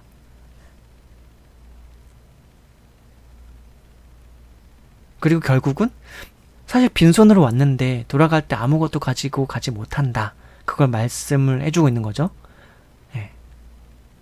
그가 모태에서 벌거벗고 나왔은즉 그가 나온 대로 돌아가고 수고하여 얻은 것을 아무것도 자기 손에 가지고 가지 못하리니 이것도 큰 불행이라. 어떻게 왔든지 그대로 가리니 바람을 잡는 수고가 그에게 무엇이 유익하랴. 일평생을 어두운 데에서 먹으며 많은 근심과 질병과 분노가 그에게 있느니라 라고 이렇게 선언하고 있습니다. 지금 읽어드리는 성경 구절 말씀들은요 다 불행한 인생들, 우리들의 상황, 우리들의 삶에 대해서 돌아볼 수 있게 하고 죽기 위해 태어나는 시한부 인생을 살아가고 있는 우리들에 대해서 생각해 보게 하고 또 아울러서 각박한 세상에 적응하려고 하지만 결국은 적응할 수 없는 공허하고 우울한 우리네 인생을 한번은 돌아볼 수 있도록 하는 그런 말씀 구절들입니다. 성경에서 보여주고 있는. 다음 성경 구절 말씀을 또 한번 보도록 하겠습니다. 전도서 9장 3절 말씀. 모든 사람의 결국이 일반인 그것은 해 아래서 모든 일 중에 악한 것이니 곧 인생의 마음에 악이 가득하여 평생에 미친 마음을 품다가 후에는 죽은 자에게로 돌아가는 것이라. 전도서 9장 3절 말씀이네요. 모든 사람의 결국이 일반인 그것은 해 아래서 모든 일 중에 악한 것이니 곧 인생의 마음에 악이 가득하여 평생에 미친 마음을 품다가 후에는 죽은 자에게로 돌아가는 것이라. 모든 사람의 결국이 일반인 그것은 모든 사람의 결국이 결국 같은 그것은 해 아래서 모든 일 중에 악한 것이니 곧 해 아래에서 모든 일 중에 악한 것이니 뭐라고요? 곧 인생의 마음에 악이 가득하여 악이 가득하다 그래서 악이 마음에 평생에 미친 마음을 품다가 후에는 죽은 자에게로 돌아가는 것이라. 그러니까 평생을 살아가는데 이 악이 가득해서 미친 마음을 품다가 결국은 죽은 자에게로 돌아간대요. 그게 우리네 인생이라고 나오고 있습니다. 전도서에서. 여러분 자신들을 한번 가만히 돌아보세요. 저도 저 자신을 가만히 돌아봤고요. 우리들 한번 우리들의 삶을 한번 가만히 돌아보죠. 물론 나는 열심히 살아서 생존하려고 살았을 뿐인데 하는 분들도 있어요. 그러나 상당히 많은 부분들의 우리들은 결국은 그 악이, 여기서 말하는 이 악이라는 게 누군가 남한테 타인한테 해를 끼치는 그 악이 아니라 사실은 제가 이전 챕터들에서 이전 책에서 이제 성경 이 말씀을 이 책 낭독을 해드리면서 얘기를 드리면서 죄악에 대한 정의를 좀 알려드렸잖아요. 그 죄악이 뭐였죠? 하나님을 사랑하려고 하는 그 상태로부터 멀어지게 하는, 그리고 하나님 안에 있는 사랑의 속성으로부터 그것과 속성이 다른 것 성향이 되려고 하는 그런 성향이나 기질이나 경향성 모두를 죄악이라고 했었죠. 그러니까 사랑의 근원이시고 의의 근원이신 그분의 그 질서로부터 이탈되거나 그것과는 맞지 않으려고 하려고 하는 이 인간 안에 있는 경향성이나 성품이나 어떤 성향들, 그 모든 것들을 통틀어서 죄악이라고 했어요. 근데 우리가 살아가면서 우리는 태어나고 자라면서 본래 죄인은 부모님께로부터 태어나서 그분들이 가지고 있는 가치관을 따라서 자라가고요. 가정에 그래도 사랑을 받고 자라가죠. 어느 정도 대체적으로는. 그렇지만 대부분에서 또 상당히 많은 사람들은 그 부모로부터 엄청나게 큰 상처를 받고요. 형제로부터 상처를 받고요. 그것으로부터 열등감과 낮은 자존감 속에 살아가다가 학교에서도 교우로부터 상처를 받고요. 살아가면서 이런저런 상처와 많은 것들을 받아요. 그리고 거기서부터 일그러져 있고요, 이미. 그리고 유전적으로도 죄악한 성향을 가지고 태어나요. 되게 이기적인 성향과 폭력성과 잔혹성과 악함을 따라서 또한 태어나요, 우리는 그렇게. 사회적으로도 그렇게 또한 만들어졌고, 자라가면서도 그렇게 또한 만들어졌어요, 우리 인간은. 예. 학습적으로도, 유전적으로도. 그랬어요. 그런 부분에 대해서는 제가 이전에 이미 좀 많이 좀 말씀을 드렸으니까. 그렇게 해서 자라가는 이 인류가 만들어놓은 이 사회의 번영 속에서, 혹은 번영하지 않는 또 되게 공공한 상황 속에 있는 사회 속에서 또한 우린 태어나고 자라가면서 잘 살아야지 하는 야욕, 잘 살아야지 하는 욕망, 그것을 마음에 품고서 살아가는 것이죠. 그 종류는 좀 다르지만 대체적으로 한 95% 이상은 마음의 악이 가득하여에 포함된다 한다는 거죠. 남자든 여자든 아이든 어른이든 마찬가지로요. 가만히 우리 자신을 돌아보면 다 알 수 있는 내용들입니다. 자, 다음 말씀도 한번 볼까요? 창세기 6장에서 5절 말씀. 여호와께서 스스로 계신 자께서, 하나님께서 사람의 죄악이 세상의 관영함과 그 마음의 생각의 모든 계획이 항상 악할 뿐임을 보시고 땅 위에 사람 지으셨음을 한탄하사 마음에 근심하시고.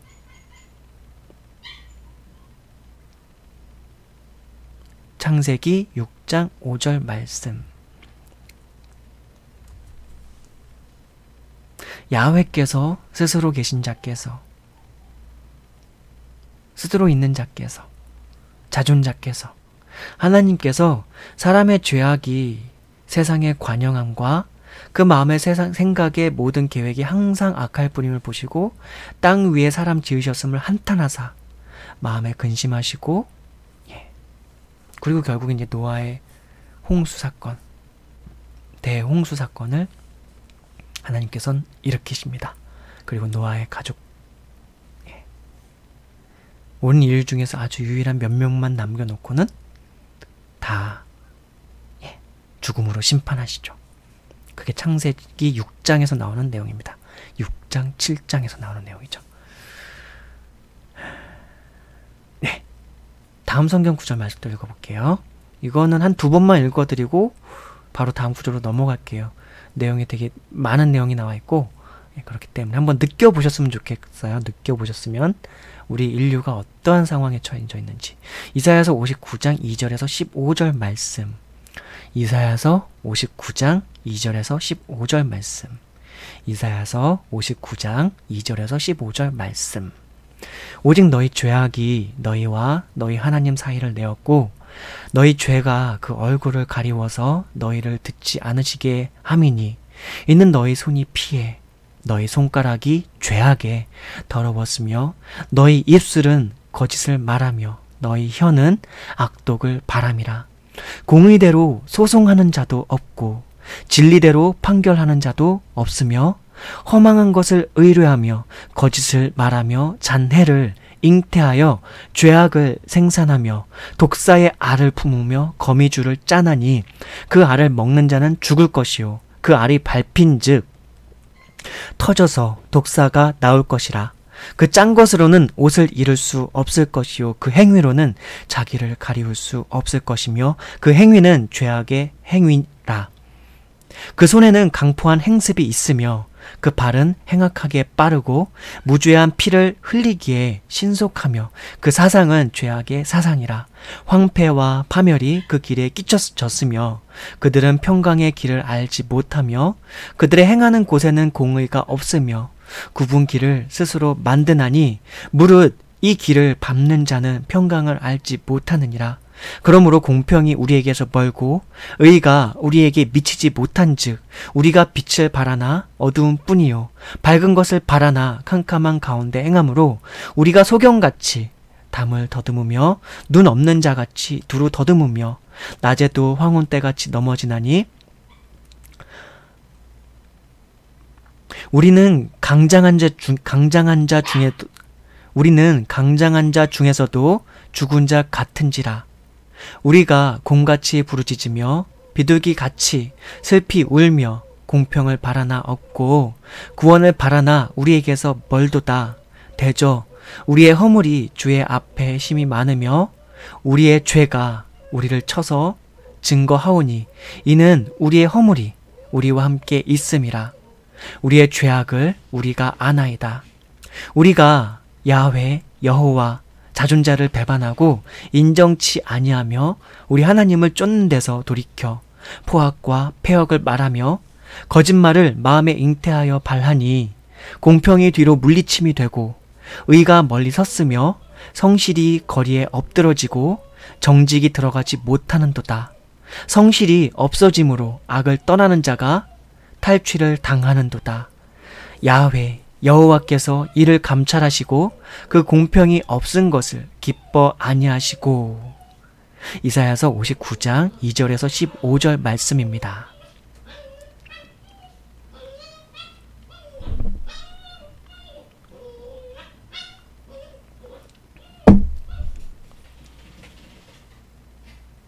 네, 좀 와 닿으시나요?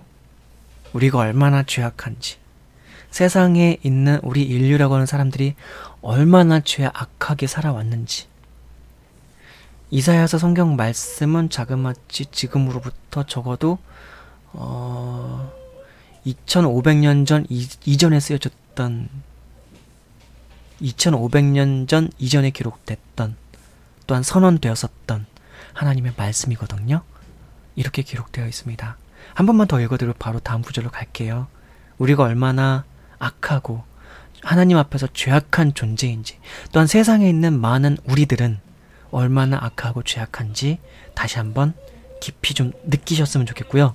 이사야서 59장 2절에서 15절 말씀이니까 나중에라도 한번 꼭 찾아서 다시 한번 보시길 바랍니다. 오직 너희 죄악이 너희와 너희 하나님 사이를 내었고 너희 죄가 그 얼굴을 가리워서 너희를 듣지 않으시게 함이니 이는 너희 손이 피해 너희 손가락이 죄악에 더러웠으며 너희 입술은 거짓을 말하며 너희 혀는 악독을 바람이라. 공의대로 소송하는 자도 없고 진리대로 판결하는 자도 없으며 허망한 것을 의뢰하며 거짓을 말하며 잔해를 잉태하여 죄악을 생산하며 독사의 알을 품으며 거미줄을 짜나니 그 알을 먹는 자는 죽을 것이요 그 알이 밟힌즉 터져서 독사가 나올 것이니라. 그 짠 것으로는 옷을 잃을 수 없을 것이요 그 행위로는 자기를 가리울 수 없을 것이며 그 행위는 죄악의 행위라. 그 손에는 강포한 행습이 있으며 그 발은 행악하기에 빠르고 무죄한 피를 흘리기에 신속하며 그 사상은 죄악의 사상이라. 황폐와 파멸이 그 길에 끼쳐졌으며 그들은 평강의 길을 알지 못하며 그들의 행하는 곳에는 공의가 없으며 굽은 길을 스스로 만드나니 무릇 이 길을 밟는 자는 평강을 알지 못하느니라. 그러므로 공평이 우리에게서 멀고 의가 우리에게 미치지 못한즉 우리가 빛을 바라나 어둠뿐이요 밝은 것을 바라나 캄캄한 가운데 행함으로 우리가 소경같이 담을 더듬으며 눈 없는 자같이 두루 더듬으며 낮에도 황혼때같이 넘어지나니 우리는 강장한 자 중에서도 죽은 자 같은지라. 우리가 곰같이 부르짖으며 비둘기같이 슬피 울며 공평을 바라나 없고 구원을 바라나 우리에게서 멀도다. 대저 우리의 허물이 주의 앞에 심히 많으며 우리의 죄가 우리를 쳐서 증거하오니 이는 우리의 허물이 우리와 함께 있음이라. 우리의 죄악을 우리가 아나이다. 우리가 야훼를 배반하고 인정치 아니하며 우리 하나님을 좇는 데서 돌이켜 포악과 패역을 말하며 거짓을 마음에 잉태하여 발하니 공평이 뒤로 물리침이 되고 의가 멀리 섰으며 성실이 거리에 엎드러지고 정직이 들어가지 못하는도다. 성실이 없어짐으로 악을 떠나는 자가 탈취를 당하는도다. 야훼께서 이를 감찰하시고 그 공평이 없은 것을 기뻐 아니하시고서 그 공평이 없은 것을 기뻐 아니하시고. 예, 이사야서 59장 2절에서 15절 말씀입니다. 자, 다음 성경 구절도 가보도록 할게요. 잠언서 6장 16절에서 19절 말씀입니다. 잠언서 6장 6장 16절에서 19절 말씀. 자, 야훼의 미워하는 것 곧 그 마음에 싫어하시는 것이 6, 7가지니 곧 교만한 눈과 거짓된 혀와 무죄한 자의 피를 흘리는 손과 악한 계교를 꾀하는 마음과 빨리 악으로 달려가는 발과 거짓을 말하는 망령된 증인과 및 형제 사이를 이간하는 자니라.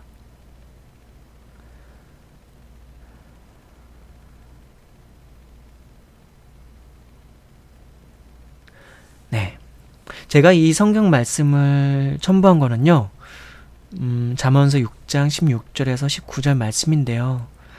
하나님께서 미워하는 것이 무엇인지 일단 직접적으로 나타내는 성경 구절이니까 좀 이제 이런 부분들 생각해 보시게 하려고요. 그래서 본인이 이거는 이제 적극적인 죄예요. 적극적인 죄. 그러니까 하나님 앞에서 우리가 드러날 수 있는 되게 우리가 자신을 볼 때도 적극적으로 반성해 볼 수 있는 죄예요. 죄악. 예. 그래서 이게 뭐냐? 여호와의 미워하시는 것, 야훼의 미워하시는 것, 곧 그 마음에 싫어하는 것이 6, 7가지니 이제 이렇게 살펴볼 수 있다는 거죠. 곧 교만한 눈과, 여러분 교만한 눈인지 아닌지 한번 돌아보시길 바랍니다. 저도 마찬가지고요. 거짓된 혀, 거짓말, 거짓된 혀, 예. 그런 자기신은 아닌지, 아주 사소한 것에서부터 큰 것까지, 물론 때론 선의의 거짓말이 필요한 경우가 우리 현대사회를 살아가면서 때로는 있을 수 있지만 말이죠. 그러니까 중요한 건 선한 동기와 선한 마음을 하는, 예, 그런 선한 거짓이 아닌 정말 그냥 뭐 일반적으로 말하는 어떤 우리의 성품 자체가 때론 거짓되고 기만인 경우가 있고요. 예, 자기 자신을 속이 기만하는 경우도 때론 있어요. 그래서 교만한 눈, 거짓된 혀, 또한 무죄한 자의 피를 흘리는 손. 이건 뭐 피를 직접적으로 흘리지 않더라도 아무 죄도 없고 아무런 이유도 없이 나 때문에 피해를 봐야 되는 어떤 상황들, 어떤 사람들, 나의 어떤 뭔가의 무지함과 혹시 실수라던가 나로 인해서, 아니면 그냥 부지간에 그래도 실수는 그나마 좀 나은 건데요. 실수는 상관이 없어요. 그러나 내가 나로 인해서 무고한 어떤 사람들이 피해를 보는 상황들이 나오는 거. 나의 어떤 경향과 나의 어떤 악한 성품과 경향성들 때문에, 나의 말과 행동들 때문에, 나의 행위 때문에 그런 적이 없는지. 악한 계교를 꾀하는 마음과, 이거는 이제 계교라고 했는데 악한 계교, 이건 나의 이득과 나의 이익 그리고 나의 야망 위해서 뭐 집단, 그건 때론 나가 아니라 그럼 가족을 위한다고 해서 누군가한테 해를 끼치는 게 정당화되지는 않아요. 가족 이기주의인 것일 뿐이죠. 그럼 가족 말고 우리 집단을 위해서, 그것도 마찬가지죠. 나의 집단을 위해서 다른 사람들을 피해를 끼친다면 그건 집단 이기주의가 되는 것이죠. 그러니까 우리 국가, 우리 지역을 위해서 마찬가지죠. 지역 이기주의가 되는 것이고 국가 이기주의적이 되는 것이죠. 그게 바로 국가주의입니다. 제국주의고 전체주의인 것이죠. 민족주의인 것이고. 그러니까 제가 그래서 국가주의, 뭐 민족주의, 전체주의, 제국주의 이런 말 사라져야 된다 그랬잖아요. 이런 말 자체가 원래는 어느 국가에게도 통용이 되어서는 안 되고, 이런 것 자체를 우리가 각 개별적으로 간직해도 안 되는 거예요. 그러니까 각 미국 국가에 소속된 시민들, 사람들, 백성들 있지만 그들도 똑같은 우리의 사랑이라는 입장에서 우리들은 소통하고 교제해야 돼요. 그걸 쓰는 정치인들, 권력자들 결국 편가르기 하고 국가와 국가가 계속 뭔가 편가르기식으로 가도록 하는 거, 그런 부분들에 대해서 그런 부분들이 되면 안 된다고 봅니다. 그런 것들을 계속 지향이 아니라 지양하고, 그러니까 그것들을 그렇게 가지 말고 좀 더 화합하고 서로 간에 소통하면서 국가가 서로 협력해서 나갈 수 있는 긍정적인 소통의 방식을 키워나갈 수 있도록 해야 되는 것이죠. 근데 중요한 게 이게 국제사회라는 것은 제가 말하는 것처럼 잘 안 돼요. 제가 말씀드리는 것처럼 잘 안 돼요. 여러분도 아실 거예요. 왜 그런지. 예. 국가 간에는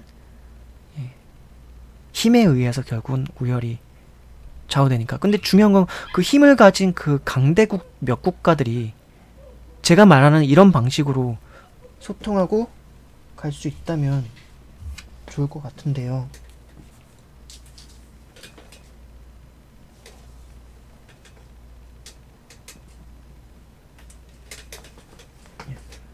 뭐가 제 옆으로 떨어졌네. 깜짝 놀랐네요.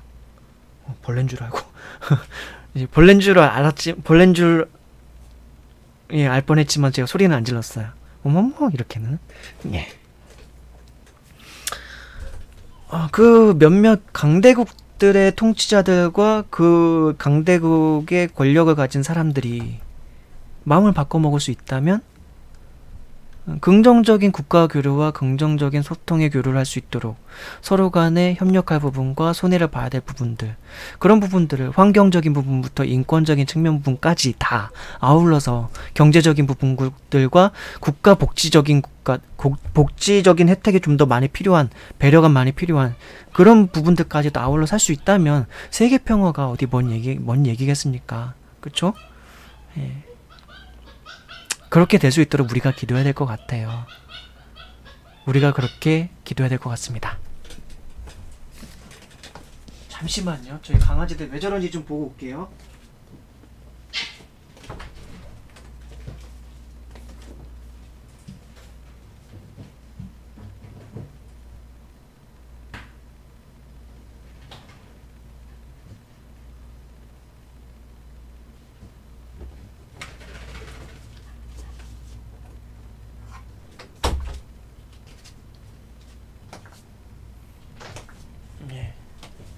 저희 집 수컷 개가, 아빠 개가 지금 엄마 개가 생리 중이라서 발정이 나가지고 약간 헥헥대고 막 그러고 있네요. 네. 예, 가급적이면 이 책 낭독식 하는 시간은 제가 웬만해서는 안 움직이는데, 예, 잠깐 보고 왔어요. 하도 너무 깽깽대니까 혼자서. 예. 제가 한번 가서 이렇게 탁 한 대 머리 살짝 쳐주면 또 다시 잠잠해지더라고요.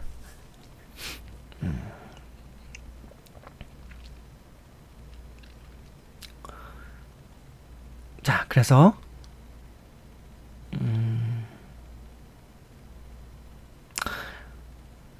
야훼, 여호와의 미워하시는 것 곧 그 마음에 싫어하시는 것이 곧 6, 7가지니 곧 교만한 눈과 거짓된 혀와 무죄한 자의 피를 흘리는 손과 악한 계교를 꾀하는 마음과, 예, 그러니까 악한 계교, 예, 그것은 개인의 이득이 될 수도 있고 집단의 이득이 될 수도 있고 지역의 이득이 될 수도 있고 국가의 이득이 될지언정 악한 계교, 하나님이 보실 때 결국은 악한 계획이에요.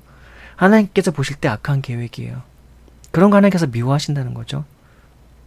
빨리 악으로 달려가는 발. 그러니까 계획을 세웠을 뿐만 아니라 실행으로 막 해나가는, 악을 계획을 세웠을 뿐만 아니라 그 악을 행하기 위해서 정말 빨리 달려가는 걸, 그걸 묘사해주고 있는 거죠.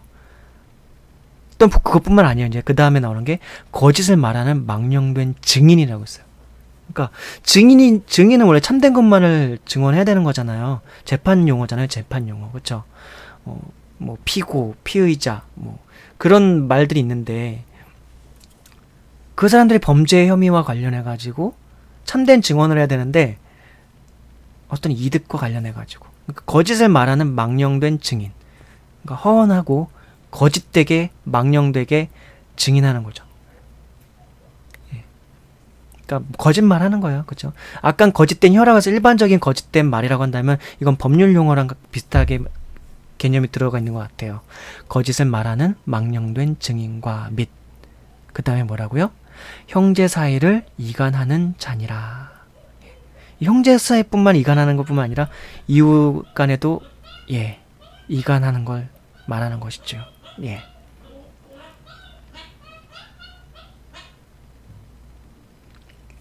자, 다음 성경 구절을 또 보도록 하겠습니다. 잠언서 21장 2절 4절 말씀.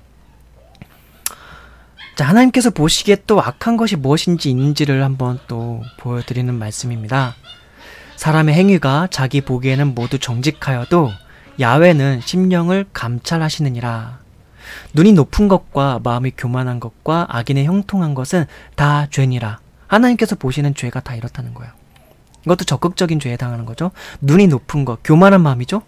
같은 말이에요. 마음이 교만한 것과 눈이 높은 것과 악인의 형통한 것은 다 죄니라. 그냥 악인이 죄가 아니라 악인이 형통한 것도 다 죄라고 말씀하셨어요. 하나님께서 다 아세요. 우리 하나님께서. 자, 다음 성경 구절 가볼게요. 갈라디아서 5장 19절에서 21절 말씀. 이 성경 말씀도요.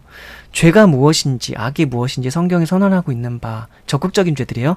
제가 전에 설명드렸던 그 죄악에 대해서는 되게 소극적이고 간접적이면서 큰 범위에 있는 죄악의 정의, 근본적인 원인 것들 그것까지 다 통틀어서 죄악의 정의를 내려드렸다면은 성경적이고 기독교적인 사상에 입각한 죄악의 정의를 설명을 드렸다면은 지금 성경 말씀을 통해서 알려드리고 있는 죄악에 대한 그런 부분들은 되게 구체적이고 직접적으로 우리가 확실히 알 수 있는 그런 부분들이에요.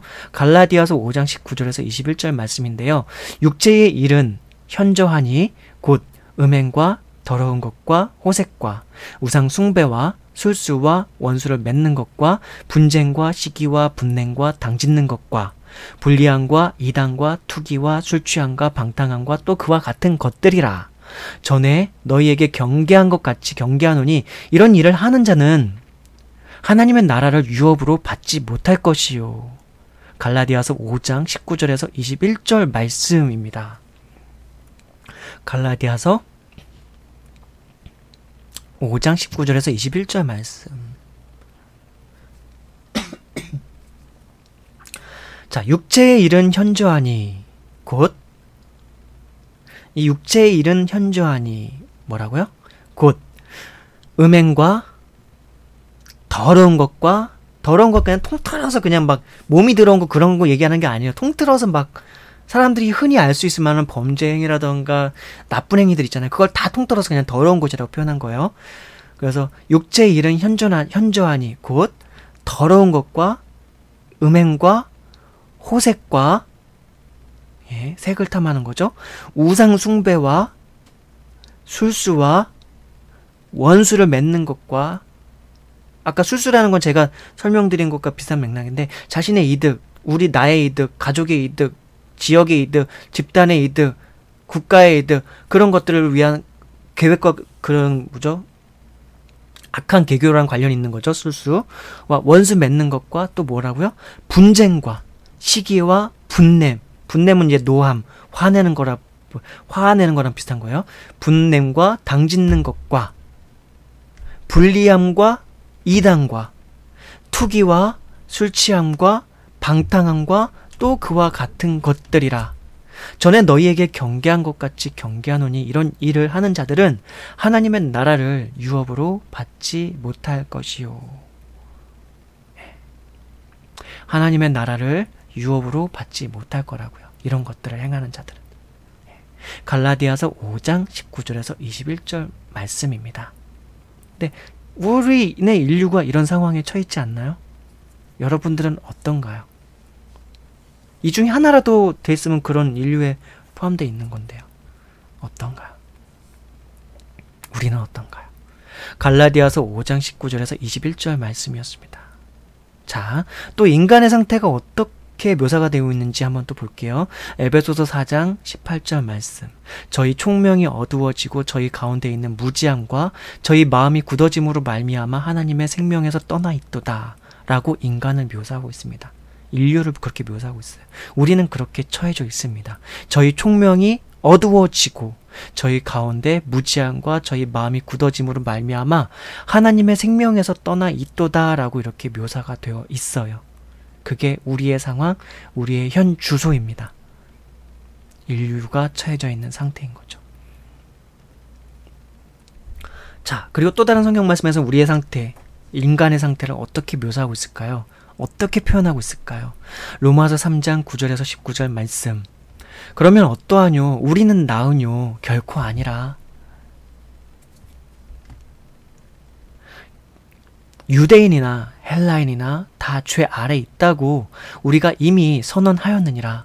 기록한 바 의인은 없나니 하나도 없으며 깨닫는 자도 없고 하나님을 찾는 자도 없고 다 치우쳐 한 가지로 무익하게 되고 선을 행하는 자는 없나니 하나도 없도다. 저희 목구멍은 열린 무덤이요 그 혀로는 속임을 베풀며 그 입술에는 독사의 독이 있고 그 입에는 저주와 악독이 가득하고 그 발은 피 흘리는 데에 빠른지라. 파멸과 고생이 그 길에 있어 평강의 길을 알지 못하였고 저희 눈앞에 하나님을 두려워함이 없느니라 함과 같으니라. 우리가 알거니와 무릇 율법이 말하는 바는 율법 아래 있는 자들에게 말하는 것이니 이는 모든 입을 막고 온 세상으로 하나님의 심판 아래 있게 하려 함이니라. 로마서 3장 9절에서 19절 말씀. 우리가 이런 상황에 처했대요. 유대인이나 헬라인이나 다 죄 아래 있다고 이렇게 선언했다고요. 한 번 더 읽어드리고 이렇게 우리가 인간이 우리 인류가 모든 사람들이 다 하나님 앞에 그 죄 아래 있구나 느끼셨으면 좋겠습니다. 로마서 3장 9절에서 19절 말씀. 그러면 어떠하뇨? 우리는 나으뇨? 결코 아니라. 유대인이나 헬라인이나 다 죄 아래 있다고 우리가 이미 선언하였느니라. 기록한 바 의인은 없나니 하나도 없으며 깨닫는 자도 없고 하나님을 찾는 자도 없고 다 치우쳐 한 가지로 무익하게 되고 선을 행하는 자는 없나니 하나도 없도다. 저희 목구멍은 열린 무덤이요 그 혀로는 속임을 베풀며 그 입술에는 독사의 독이 있고 그 입에는 저주와 악독이 가득하고 그 발은 피 흘리는데 빠른지라. 파멸과 고생이 그 길에 있어 평강의 길을 알지 못하였고 저희 눈 앞에 하나님을 두려워함이 없느니라 함과 같으니라. 우리가 알거니와 무릇 율법이 말하는 바는 율법 아래 있는 자들에게 말하는 것이니 이는 모든 입을 막고 온 세상으로 하나님의 심판 아래 있게 하려 함이니라.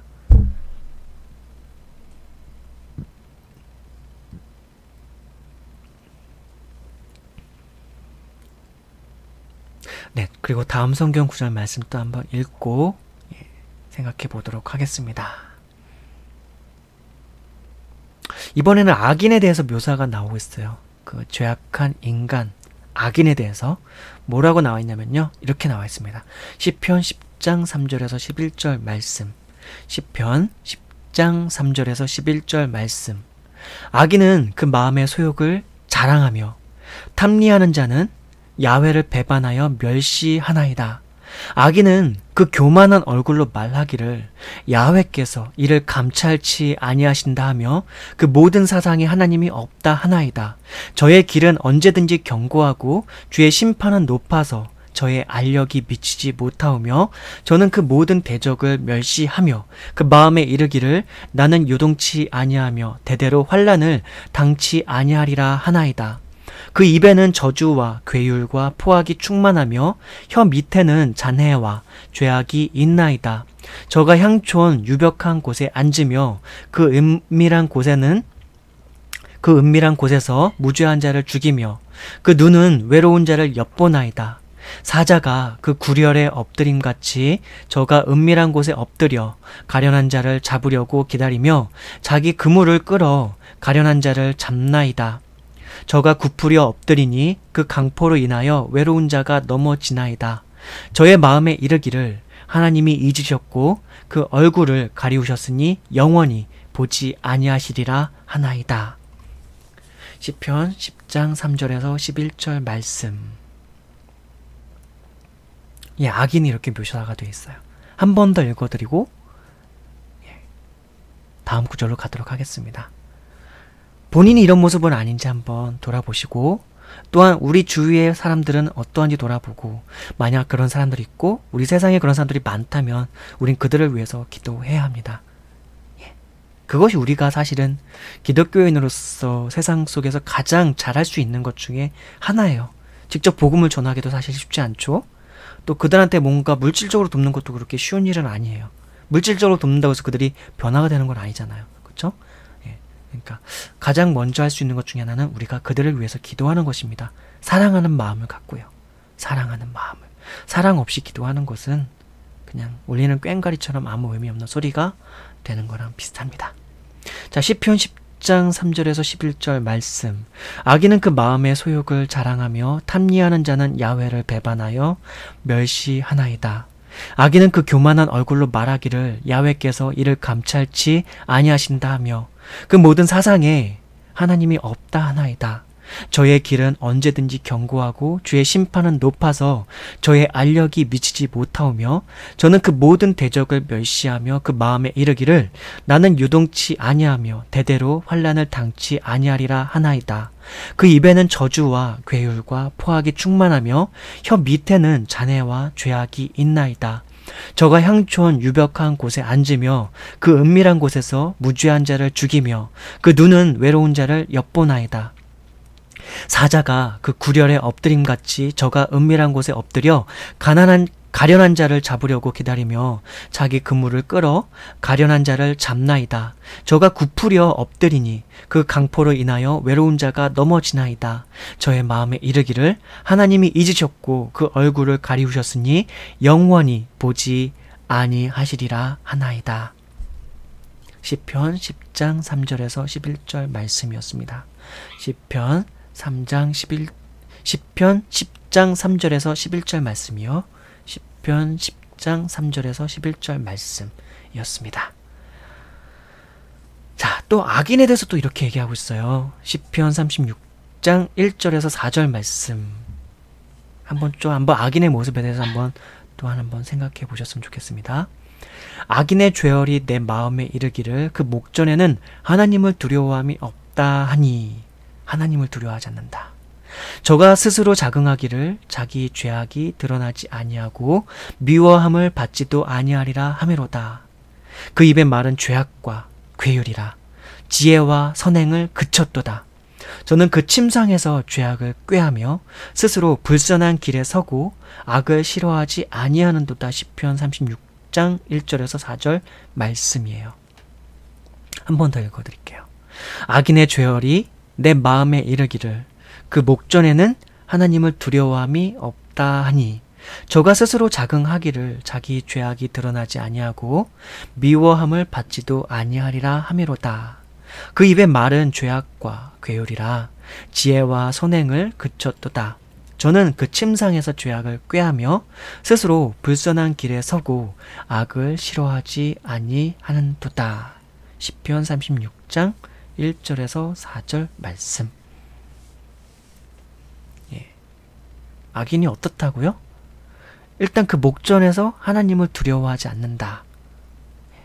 그리고 스스로 막 자기를 스스로 이제 자신감을 얻고 말하는 게 자기 죄악이 드러나지 아니할 거고 미워함도 받지 않을 거라고 그렇게 나와 있습니다. 그리고 그 악인의 말은 뭐라고요? 죄악과 괴율이라고 나와 있고요. 그리고 지혜와 선행도 그쳤다고 이렇게 나와 있습니다. 침상에서 죄악을 꾀했고 스스로 선하지 않은 길, 불선한 길에 서고 또한 악을 싫어하지 아니하는도다. 악을 미워하지 않아요. 악인은 그냥 악을 싫어하지 않아요. 우리는 악을 싫어해야 됩니다. 악을 미워해야 됩니다. 악인 죄인은 긍휼력이고 그를 위해서 사랑하는 마음으로 기도하되 우리는 그 악이라고 하는 형태를 가지고 있는 많은 것들, 죄라고 하는 형태를 가지고 있는 많은 것들, 나의 안에도 있고 우리 안에도 있고 우리 집단 안에도 있고 이 세계 가운데 만연한 여러 형태들로 만연한 그 죄악의 형태를 가지고 있는 많은 것들은 다 미워해야 됩니다. 싫어해야 됩니다. 그것들을 우리는 멀리하고 그것들을 어떻게 보면은 멸절하도록 노력해야 됩니다. 나에게서부터 또한 우리들 안에서부터 구조적으로 있는 어떤 결함들에 대해서도 그렇게 멸절될 수 있도록 우리가 노력해야 될 겁니다. 자, 그리고 다음 성경 말씀 구절도 또한 읽어보면서 한번 또 살펴보도록 하겠습니다. 전도서 8장 11절에서 14절 말씀.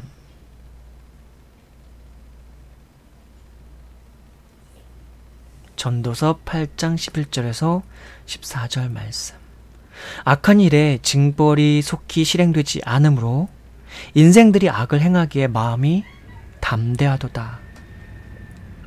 죄인이 100번 악을 행하고도 장수하거니와 내가 정령이 아노니 하나님을 경외하여 그 앞에서 경외하는 자가 잘 될 것이요 악인은 잘 되지 못하며 장수하지 못하고 그 날이 그림자와 같으리니 이는 하나님 앞에 경외하지 아니함이니라. 세상에 행하는 헛된 일이 있나니 곧 악인의 행위대로 받는 의인이 있고 의인의 행위대로 받는 악인도 있는 것이라. 내가 이르노니 이것도 헛되도다. 전도서 8장 11절에서 14절 말씀. 악한 일의 징벌이 속히 실행되지 않으므로 인생들이 악을 행하기에 마음이 담대하도다. 죄인이 100번 악을 행하고도 장수하거니와 내가 정령이 안 오니 하나님을 경외하여 그 앞에서 경외하는 자가 잘 될 것이요. 악인은 잘 되지 못하며 장수하지 못하고 그 날이 그림자와 같으리니 이는 하나님 앞에 경외하지 아니함이니라. 세상에 행하는 헛된 일이 있나니 곧 악인의 행위대로 받는 의인이 있고 의인의 행위대로 받는 악인도 있는 것이라. 내가 이르노니 이것도 헛되도다. 전도서 8장 11절에서 14절 말씀. 자, 이제 마지막 성경 구절입니다. 이사야서 13장 9절 11절 말씀이네요. 야훼의 날 곧 잔혹히 분냄과 맹렬히 노하는 날이 임하여 땅을 황무케 하며 그 중에서 죄인을 멸하리니 내가 세상의 악과 악인의 죄를 벌하며 교만한 자의 오만을 끊으며 강포한 자의 거만을 낮출 것이며. 어떤 내용인가요? 하나님께서 심판하실 거라고요. 악에 대해서만큼은. 악인을, 죄인을 하나님께서 멸하실 거예요. 그 죄를 벌하실 거예요. 교만한 자의 오만을 끊으실 거예요. 강포한 자의 거만을 낮추실 거예요. 하나님께서 분명히 그것을 이루실 것이라고 하셨어요. 그러므로 이 챕터와 이 성경 말씀들을 읽으면서 마음에 찔림이 있다면 회개하시고요. 뉘우치시고 우리 주위에 그런 사람들이 떠오르시고 생각 많이 나겠죠? 그분들 위해서 우리 기도합시다. 기도합시다. 마지막으로 한 번 더 읽어드리고 오늘 시간 마무리 짓도록 하겠습니다. 이사야서 13장 9절 11절 말씀. 이사야서 13장 9절 11절 말씀. 야훼의 날 곧 잔혹히 분냄과 맹렬히 노하는 날이 임하여 땅을 황무케 하며 그 중에서 죄인을 멸하리니 내가 세상의 악과 악인의 죄를 벌하며 교만한 자의 오만을 끊으며 강포한 자의 거만을 낮출 것이며. 네, 수고하셨습니다. 이번 챕터의 제목 주제는요, 사륙과 희생의 인류사였습니다. 다음 챕터는 사람, 그 자신이 원인입니다. 사람, 그 자신이 원인. 사람, 그 자신이 원인. 다음 시간에 뵙도록 할게요. 오늘도 편한 밤 숙면하십시오. 하나님과 함께 대화하면서 속삭이면서 주무시면 더 좋을 것 같습니다. 행복하고 늘 건강하십시오.